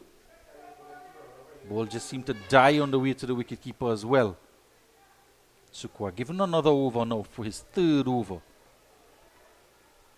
Yeah, he's earned it. He could have had another wicket in his 2nd over. Wasn't to be though. And that's brilliantly bowled. And Guerra not able to haul it in. That's probably the only thing that was wrong with that. Yeah, you just wonder with Guerra 2 for 3, the captain, and a partnership. You don't want to give them a lifeline, but he's using Sukwa to try and pry out another wicket. And, Richards not able to take full advantage of another short ball coming his way. When you get those, you have to put them away. If you to get out of this mire that you find yourself in here. 50 on the board. And I think 50 for 5. I think that is exactly what Captain Guerra wants. He wants them to try and go in the air, because he stationed himself at deep mid-wicket to the left-hander, challenging them to try and go over his head. That one was played along the ground. And this time drifting too much outside leg. And that's always the challenge here when you bowl to a left-arm, right-arm combination as a leg spinner. You always have to be mindful of the fact that who is whom and where you have to bowl to whom, to which of the two. That's the line and the length that you want to repeat more often than not to the right-hander. Has a slip in place, backward point, cover, extra cover, long off on the offside. Short ball punched away, only going to get 1 though, and again Guerra not really interested in speeding up proceedings here in terms of going for the catch or anything like that. He never looked interested in that. Not even to see if they could get a run out there. Yeah, he was just happy to give them one and could live with the consequences. I just wonder, Ruskin, if they already know what the calculation is. So the pressure is off of the captain now that they've gone past 9 overs. That's a good shot. Well played, but again, Fornelia is down there, so they'll just have to, the one run from the over, or from that delivery, I should say, 3 in the over plus a wide. So 4 runs all told in this over, not ideal. And a swing and a miss to end over number 10. And at the end of 10 overs, says 53 for the loss of 5 wickets. And just to give you a little comparison here, at the end of their 10 overs, they were 97 for 1, the Northside Future Stars. And by comparison, 53 for 5 is the latest here after 10 overs as the players get their refreshment. Blue Water's posse identified. Somebody pass blue water. Somebody bring blue water. Somebody get blue water. And we ready now. When you feeling hard, take up the water spray. Take up the water spray. In your school or house, take up the water spray. When the bus run out, take up the water spray. Party posse water. Working posse water. School children they water. Blue water spray. Here at GMMB, love is the currency. And let's show you how we are able to transfer that energy into real conversations. How important is it for the client to be recognized and not to feel invisible, to feel like just a number? At GMMB, everybody is seen as an ideal, important client. And we give everybody the same level of respect, the same level of acknowledgement, and we deal with you to suit based on that vision of love. GMMB. It's banking for real. Lion Brand brings you the perfect blend of tradition and convenience. From delicious Pelori mix and versatile split peas powder to our easy-to-use fry-bake mix, baking powder, and self-rising flour, Lion Brand takes the guesswork out of cooking, making it simpler than ever to create those cherished family favorites. Taste the tradition, embrace the convenience. Find Lion Brand products at your favorite grocery store today. Lion Brand, the power behind our great taste traditions. When you want to get the inside information, you go to the real source, the team members. Let's hear what they're saying. One of the joys that I have is calling someone and telling them you have that approval. We want to know our clients. The attention that we give the client feels that warmth. We help you, the customer. We are here to help you, achieve your dreams. Clients succeeding, it has helped the bank to succeed. Lots of great information here. And yes, GMMB is a real bank. Having that family lime at home, that cookout by the river, or you're just feeling to bubble up pot?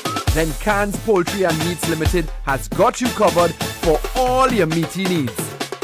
Whether it be chicken, beef, steak, lamb, or even seafood, check Cans. They even have seasoning and condiments to complement your dish. So if you're looking for top quality meats at prices that wouldn't bust your pocket, then come on in to Cans today at any of their convenient locations.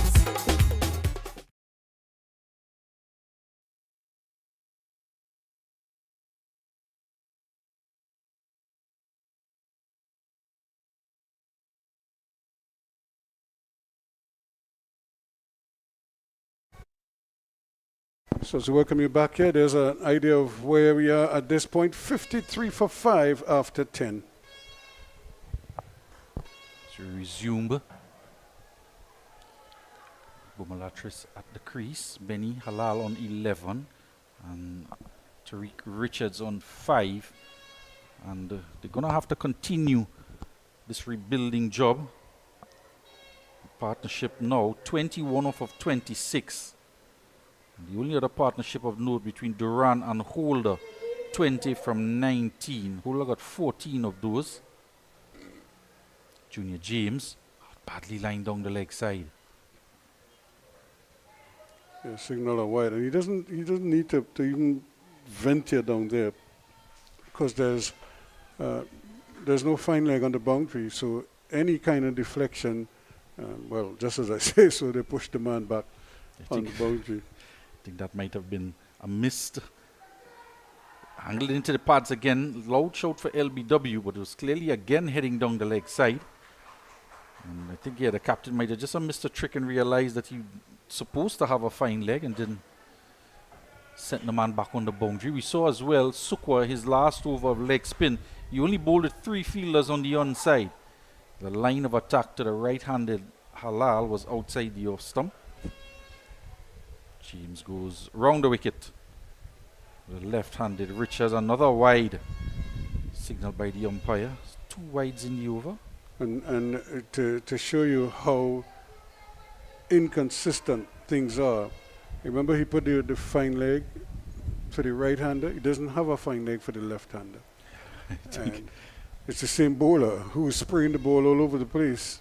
He doesn't even have the third man because he's wide in the same direction outside of the off stump. This time the umpire does not signal a wide. Trying to smack it down the ground was Richards. Loses a bit of shape and his head was in the air a fraction. But there's no third man either now for the left-hander either. No fine leg, no third man. Short third man in place. It's going to be signaled another wide. Struggling to maintain control here, James. Perhaps he might want to switch back to over the wicket for the left-handed Richards. And you ask yourself, the delivery that slow, the batsman was swinging so early and totally flummoxed by it, but again, just not on target. Bowled him this time. Well. Played it on. Got it fractionally closer, Junior James, outside the off stump, and could only drag it on Richards. He's playing that shot in the same fashion he went after the wider one, and head a bit in the air, bat away from the body, not in line, and smashes it into his own stumps. Wide outside the off stump and bat away from the body, and shoulder not in line. Have a look at it here. Trying to go too hard at it. And another wicket falls now. In deep, deep trouble here, BOURG MULATRESSE. 6 wickets down, 58 runs on the board. Not ideal at all. In fact, the more you look at it, is the more you wonder what is the thinking, or what is the plan. And right now they don't seem to have a plan of how they're going to get themselves out of the mire here. Yeah, the writing on the wall almost for the BOURG MULATRESSE team. Their last game in this Group B, no victories for them, 2 losses and 1 no result. The game against Glenora Sports Club was rained out, and just when you thought they would want to try and finish on a high, play for some pride, finding themselves deep down in a rut. New batsman Kieran Balbosa comes out. Yeah, it's really in a lot of ways it's a little disappointing as well that they're not able to at least fire and put up some kind of resistance. Right now they're very meekly surrendering. James just bails out of that one. He's picked up a wicket despite the 3 wides in the over. Struggled a bit with his line. He's back over the wicket now. 2 right-handers at the crease. Shout for LBW. But the bat came down just in the nick of time. He thought he had gone past the bat. He's having a word with Balbosa, who totally ignores him because the umpire signals runs, and you can see why. It's off the glove. Not sure what he was appealing for.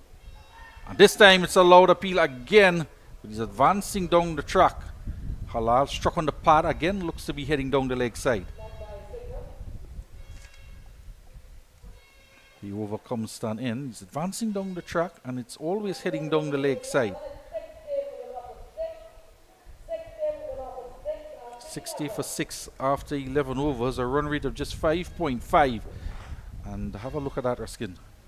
Not much to speak about. No, they need some towers, but they're not getting any. It's almost as if they're just building flat houses. Starting to look like a shantytown. No no high rise. And, certainly, the way that looking there, like nobody's even building an upstairs house. Starting to look like Pity Valley. Well, other than one or two individuals in Pity Valley who have these mansions that I won't call any names, but do you have one of those there, Ruskin? Oh no, I'm like the batting team. Flat. That one, flattered delivery from Jesse Sukwa. Dot delivery, striking the part of halal. But you know, you only say flat, you know, you have to be careful because in Britain, when they say living in a flat, you like to climb a set of steps to get to the flat. Yeah, you're complex. Yeah. Cut away. But can't get it past the inner ring. And again, Ruskin, 3 fielders on the onside. Just 3. And they're trying to beat it or put it through the offside for runs. And you're already 6 wickets down. You might just want to try and get the bowler to do something different. Perhaps step across, looking to tug it. We saw one sweep shot at the start of the over from Sukwa early on in his first over. That was put away for 4. Try to do something different. And that might have just hit the edge and moved away from the gloves of Guerra. And that's gone for runs. So yes, he did get the edge. But this time, have a look at where first slip is. He's very, very not wide. Not a first slip. Yeah, that's like a second slip or even a gully. Because had he been in a traditional first slip position, could have gone straight to him. Yeah, that's what I've always said. If you're first slip, you're first slip. You're not a second slip or a third slip. You're first slip. And there's not much turn on offer. Dennison is still wide, but he's come a bit closer, but still wide. You want to see that left leg in line with the return crease for the leg spinner and that's as far left as you would want to go, Dennison. He's also very deep. He's gone wide again. Sukwa getting the edge. He's gone for 4. And this is tugged into the onside. Just 3, and it bisects the 2 at square leg and mid-wicket on the boundary. Second boundary of the over. Sukwa has conceded now. Very well played. And again, you were asking for the sweep shot. Well, he got a pull shot instead. Just swiveled in his crease. And a little too short there from Sukwa and paid the price. Excellent boundary. Good placement as well. And you would expect some of that from a leg spinner. It's a difficult art to master, particularly for a youngster. He's trying to still learn the art. Pulls again in the onside. This time, flatter trajectory, doesn't get all of it. And mid-wicket can do the fielding. So one boundary conceded off the outside edge and could have been a chance. But for the fielder, not in the right position. 12 overs gone. 70 for 6. This one? No. Hey, look, KFC has an incredible promo. I already had that for lunch. Oh. Crunch whoever isn't on board. Order KFC's Mega 6 bucket for only $115. KFC, it's finger licking good. Carnival Kings. We have a new name for our Warriors. They're now called the Carnival Kings. There was a poll that went out to the population to make suggestions for a new name for the previously known Soca Warriors. Yes, the TNT senior national football team will now be called the Carnival Kings. The name was approved according to a high-ranking member of the TTFA. It will replace the Soca Warriors. Ramdu finally comes into the attack in the 13th over and starts with a wide. You asking for him, Ruskin, and you know, we were talking about going for the kill with 5 wickets down and now 6 wickets down. You want to bring on your main strike bowlers. Ramdu has 6 wickets in the tournament, and this time he's spanked, and the man at long on can't get a wrong, and it's into the boundary for a KFC maximum. A rarity in the innings. Yep, it is, and but at least you could see they're showing some enterprise. And but what it meant is that they spent a little time at the crease, so now they know what the conditions are like, and they can afford to attempt shots like these. Ramdu continuing now, and he's short, pulled around the corner, doesn't get a lot of it. Dennison from first slip is after it. They're going to come for 2. And Ramdu not exactly the start that he envisaged, nor his captain. 9 runs in his first 2 legitimate deliveries. And now 79 for 6. 96 needed off of 46. Ramdu takes a moment of introspection. Settles himself. Short again, but this time it's a bit fast and he's bowled him. Pace defeated him. The line also. And that one squirted through. And Barbosa goes out bowled by Ramdu. He took a moment to reflect on the first 3 deliveries he put down and got it absolutely right. Yeah, this is better. This is good, intelligent cricket here. Bowled a quicker delivery. In fact, he's bowled this delivery to good effect throughout the tournament. Even when he might have been struck a couple blues, he's always relied on that quicker delivery to get him back in the groove. And 79 now for 7. Yeah, he was just denied bounce and time with the pace of the delivery. Thought it was short, outfoxed by Ramdu as he pushed that one through. Got a bit of turn as well and smashed into the stump. He's gone Barbosa for 16 after just smacking a couple boundaries. 2 of them he hit on 1-6. And this is what we were saying, Ruskin. You want to bowl your bowlers who have been successful and in form. And starting late in the innings, Kyle Ramdu, but comes back, recovers in the over to get a wicket. So interesting as well. You're thinking the captain would also want to bring himself back on at some point, earlier rather than later, and finish off the innings. Ramdu's a little bit of bounce on this short delivery. The new batsman, Orlando Toppin, is out there now. 22 not out in the game against Shannon. 9 in his last game against Savannah Boys. It's in the air, but it's not going to carry. And almost making a meal of it was Fanilia, but recovered nicely in the end to deny them a boundary. Tugged into the onside. I've been thinking he had a boundary there, but only a single in the end. Toppin gets him off the mark. 80 for 7. 1 delivery left in the Ramdu opening over. And here he goes to that quicker one again, and he's getting him. Yeah, plumb in front. I was a half shout. Turned the wrong Ramdu. Just put one hand in the air to request the umpire to answer in the affirmative, and he does just that. Umpire Ram John struck in front. A full-length delivery. And another wicket falls. Ramdu comes back after a shaky start to pick up 2 wickets in the over. Now has 2 for 8. 13 overs gone. 80 for 8. Yeah, the slide continues here, and even though they showed a few signs of life here, they haven't really been able to do much. And that one looked like it was going down a leg side compared to some of the others that we have seen already. And I was just looking at this article by Walter Allaby, I think it is, concerning the name Soca Warriors. It says here that first of all, it says the Carnival King's name was chosen by a committee after a long battle between the TTFA and, of course, veteran commentator Selwyn Melville. And the article went on to state that the Karen Edwards-led Football Association tried unsuccessfully to purchase the Soca Warriors name after Melville requested payments of US $750,000 a year for 5 years and maintain ownership of the Soca Warriors trademark. The TTFA, whose negotiations were being done by Colin Murray, was only willing to pay TT 1.5 million to 2 million in a buyout clause for the name. So I guess they were miles apart. Captain is back into the attack, Kendall Guerra. I was wondering when he would come back in.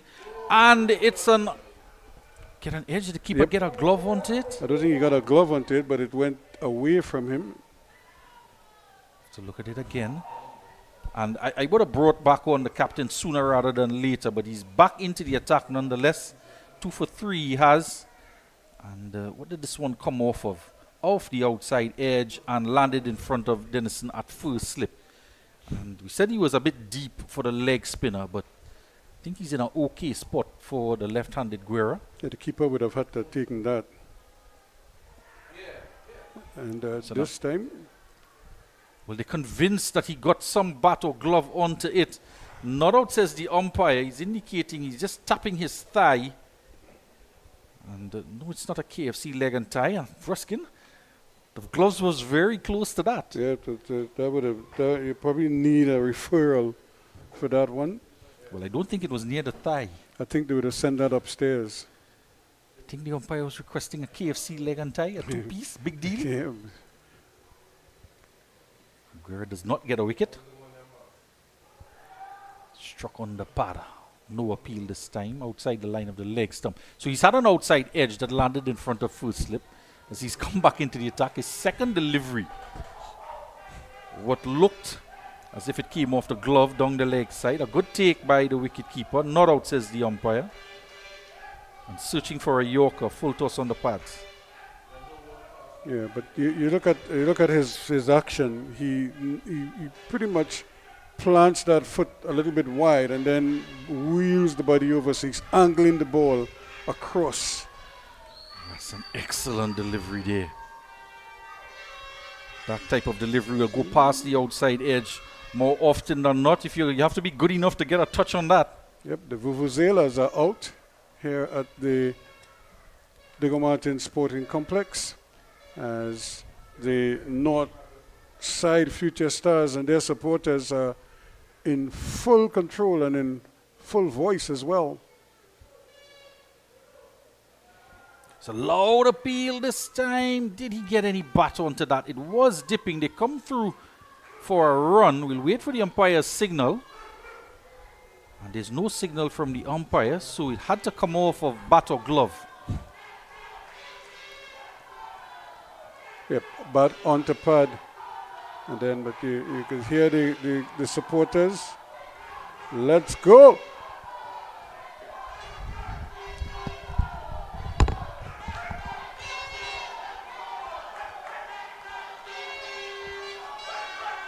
So they're obviously very enthused about the state of the game as far as their team is concerned. And they're not worried. The end of another over. 14 gone, it's 83 for 8.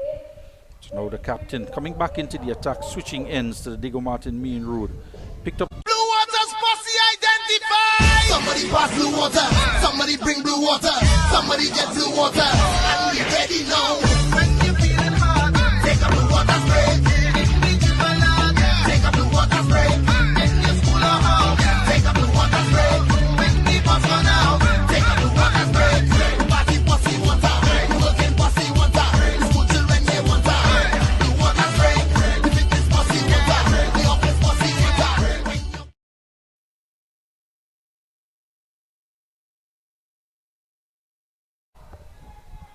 Kyle Ramdu to continue.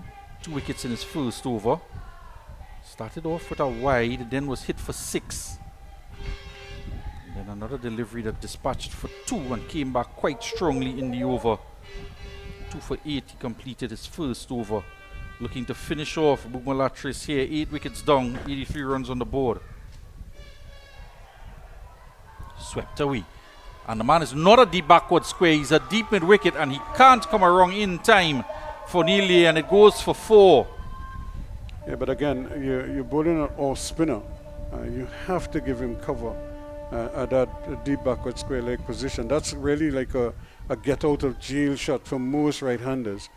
And even if they don't play it well and they play it in the air, they're still going to play it. And the chances are it's going to go behind square, not in front of square.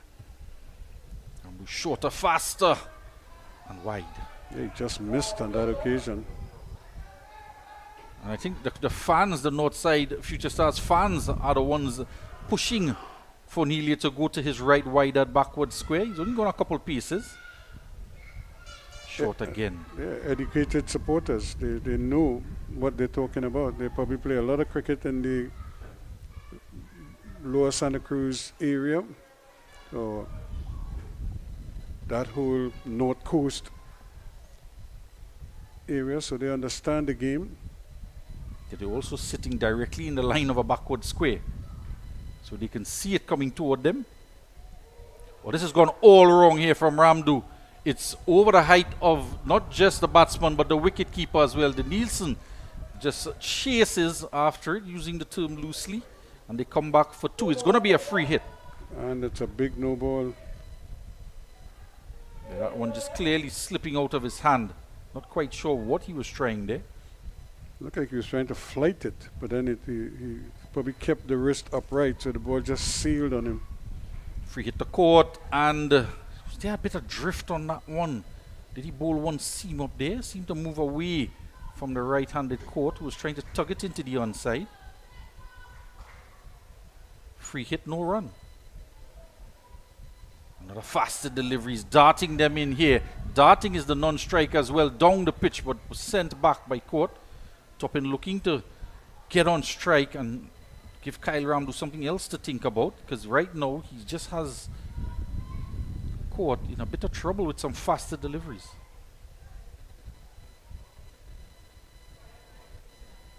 Hurrying on to him again. End of the Ramdu over. 2 for 15. He has 8 wickets down, 92 for 8 after 15. Yeah, they're going nowhere fast, if you know what I mean. And the predicament is compounded by the loss of those 8 wickets. So these batsmen here, they know that one error, and that is pretty much it for them, and they have no backing, nothing else to come. You know, as you say, it's 9-10 Jack here now. So this is a real peculiar scenario to find yourself in. You're up against a team that is hungry, they look determined, and they're just looking to put the finishing touches here now on proceedings. Well, Guerra 2 wickets away, looking for gamble in this all-fours analogy, as cutting outside the off-stump missing, and again Dennison is a little deep in first slip. I can't see if anything's going to get to him if there's another edge. Well, I think he's trying to give himself a chance to at least see it, because if he comes too close and it hits the edge, then it's all reflexes when you're that close, and I'm not sure he's confident enough. Stepping across and pushed down the leg side, signaled wide by the umpire. Have a look at where Dennison is at first slip there. He looks almost like a short third man in the distance, but I can reassure you he's in a first slip position. There is a wide third man on the boundary as well, but he's coming just about 15 yards off the boundary. Not quite sure. He should be on the boundary. He's making it look as if the wicketkeeper has like a bad odor or something. Doesn't want to be close to him. Chipping down the track. Loud appeal from Guerra. Appeal from the wicketkeeper as well, who does the retrieving. And off the bat, no signal from the umpire. Yeah, the sun has gone down. There's a nice cool around the ground here. A little bit of breeze. And the bowlers are probably enjoying this. Yeah, bat into pad again.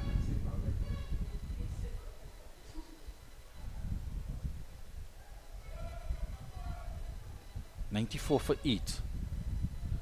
Final over from Kendall Guerra. That is off the inside edge, past the wicket keeper. It's gone all the way into the boundary for 4. Yeah, Guerra is flirting with danger there. You bowl. He's been bowling so good, going across the right-hander. You know, just keep it going. I'm not sure any of these 2 batsmen will be able to deal with anything going across them like he was bowling earlier. We're certainly not having any luck at all in these. In the first over he came back, and now in this over, off the inside edge, was heading toward the stumps. Just pushes another. We've seen a couple wides in the first over he bowled from this Diego Martin Main Road end, and now 2 in the over. Yeah, just put it down off stump, outside the off stump. Forget the leg stump. He's probably trying to hit the stumps. That's probably why he's coming so close to the pads. That's what you're looking at, Ruskin, and exactly he delivers now, the captain. That's the delivery you're calling for? Yep, because I don't think they could catch up to it.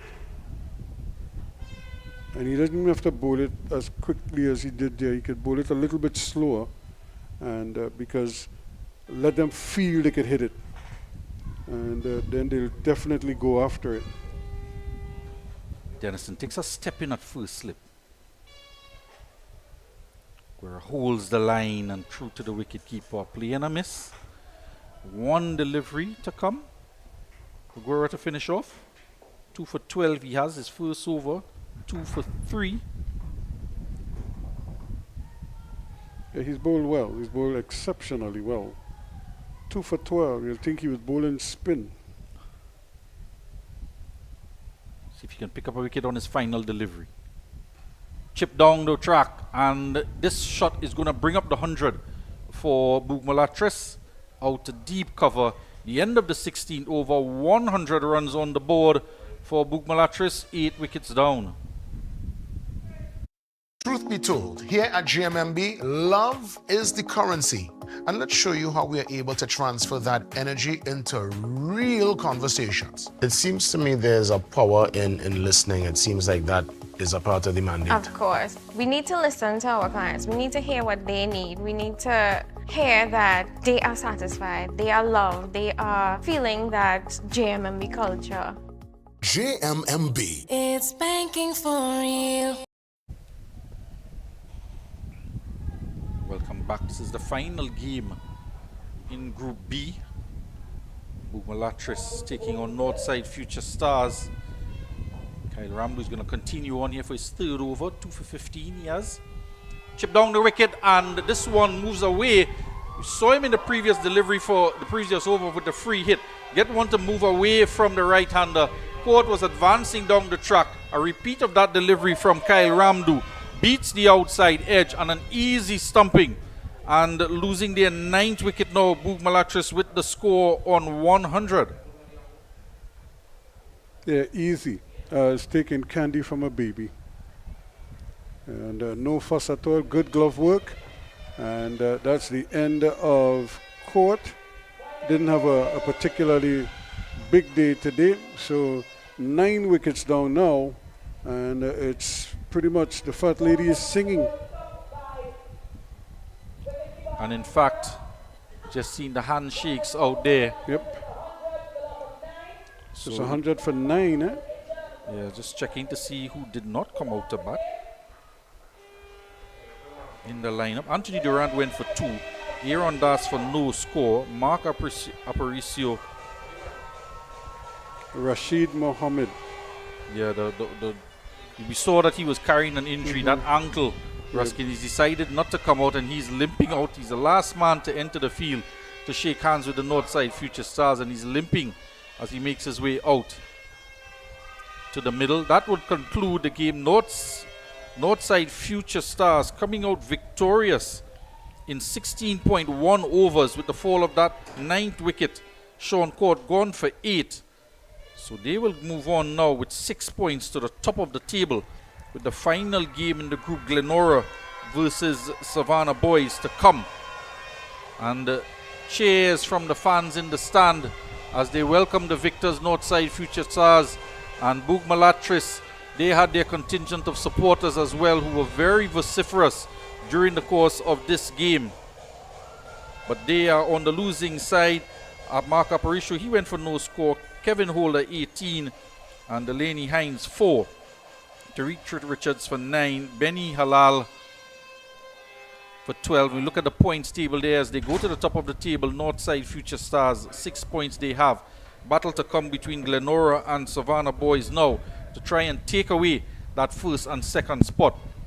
So it's going to be very interesting, that final game. I just come down to net run rate, as we see the net run rate of Northside Future Stars now at 0.9. Yeah, so this is a good opportunity for them as they took care of business.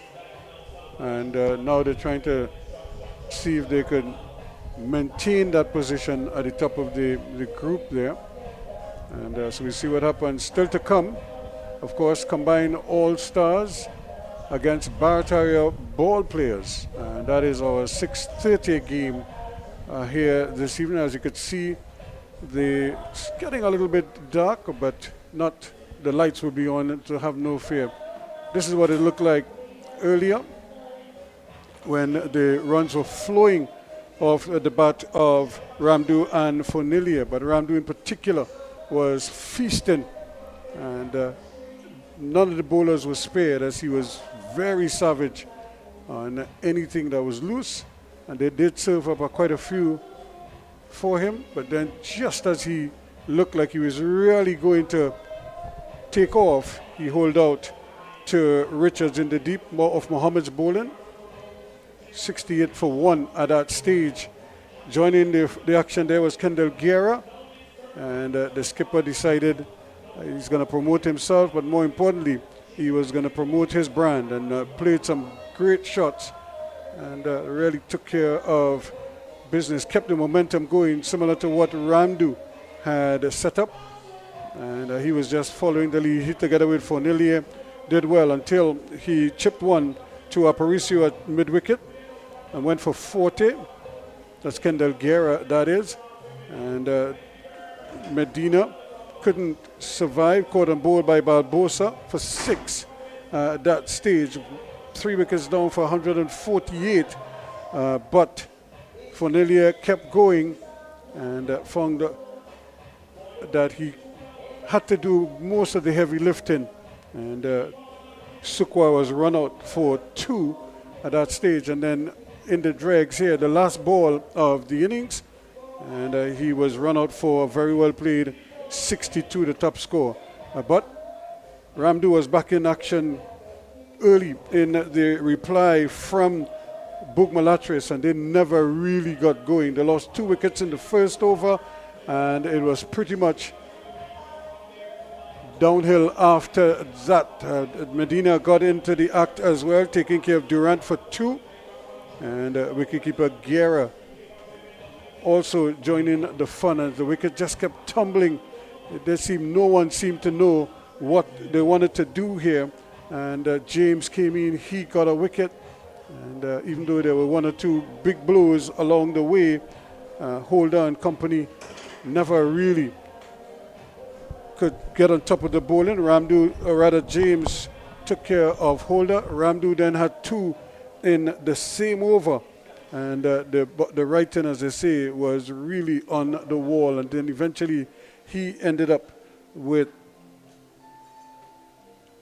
a couple easy wickets, one would have to say, Ramdu, and that was all she wrote.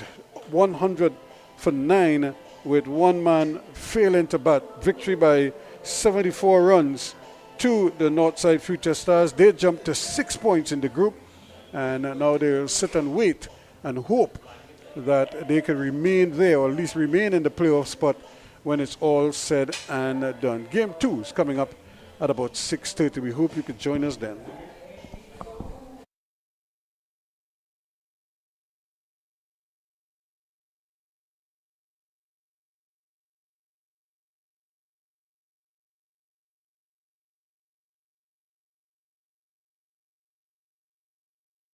We're just awaiting the presentation of the player of the match, and I think Ramdu would probably wrap this one up without too much fuss. Picked up 3 wickets, is it? 3 wickets in the end, and also played a gutsy little innings of 42 to set the tone for the innings. So I think he will be my shoo-in for the man of the match. Let's take you downstairs.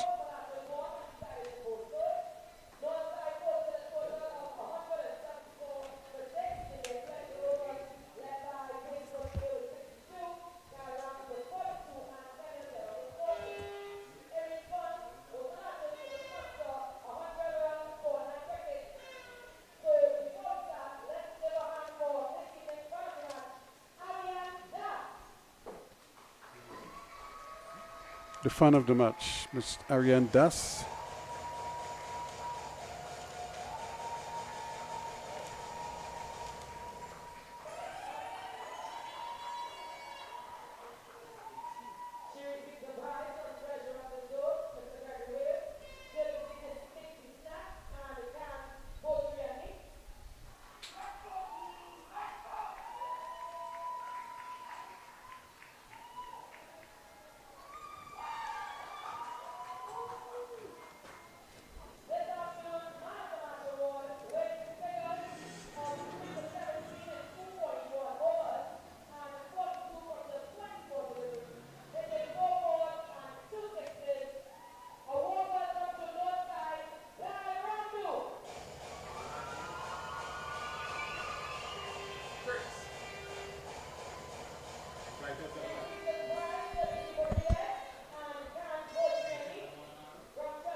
So that's the invite to join us for game number 2 of today's doubleheader. That's the nightcap coming up in a short while. But congratulations to Northside Future Stars, winning by 74 runs over BOURG MULATRESSE. We'll see you in a little bit. And as we go again, we want to thank our sponsors, KFC, GMMB, Cairns Poultry, Blue Waters, Dixie, Black and White, Scotch Whisky, Beckles Environmental Services, and Lion Brand from the National Flour Mills Limited. Again, our production team by Cricket 360.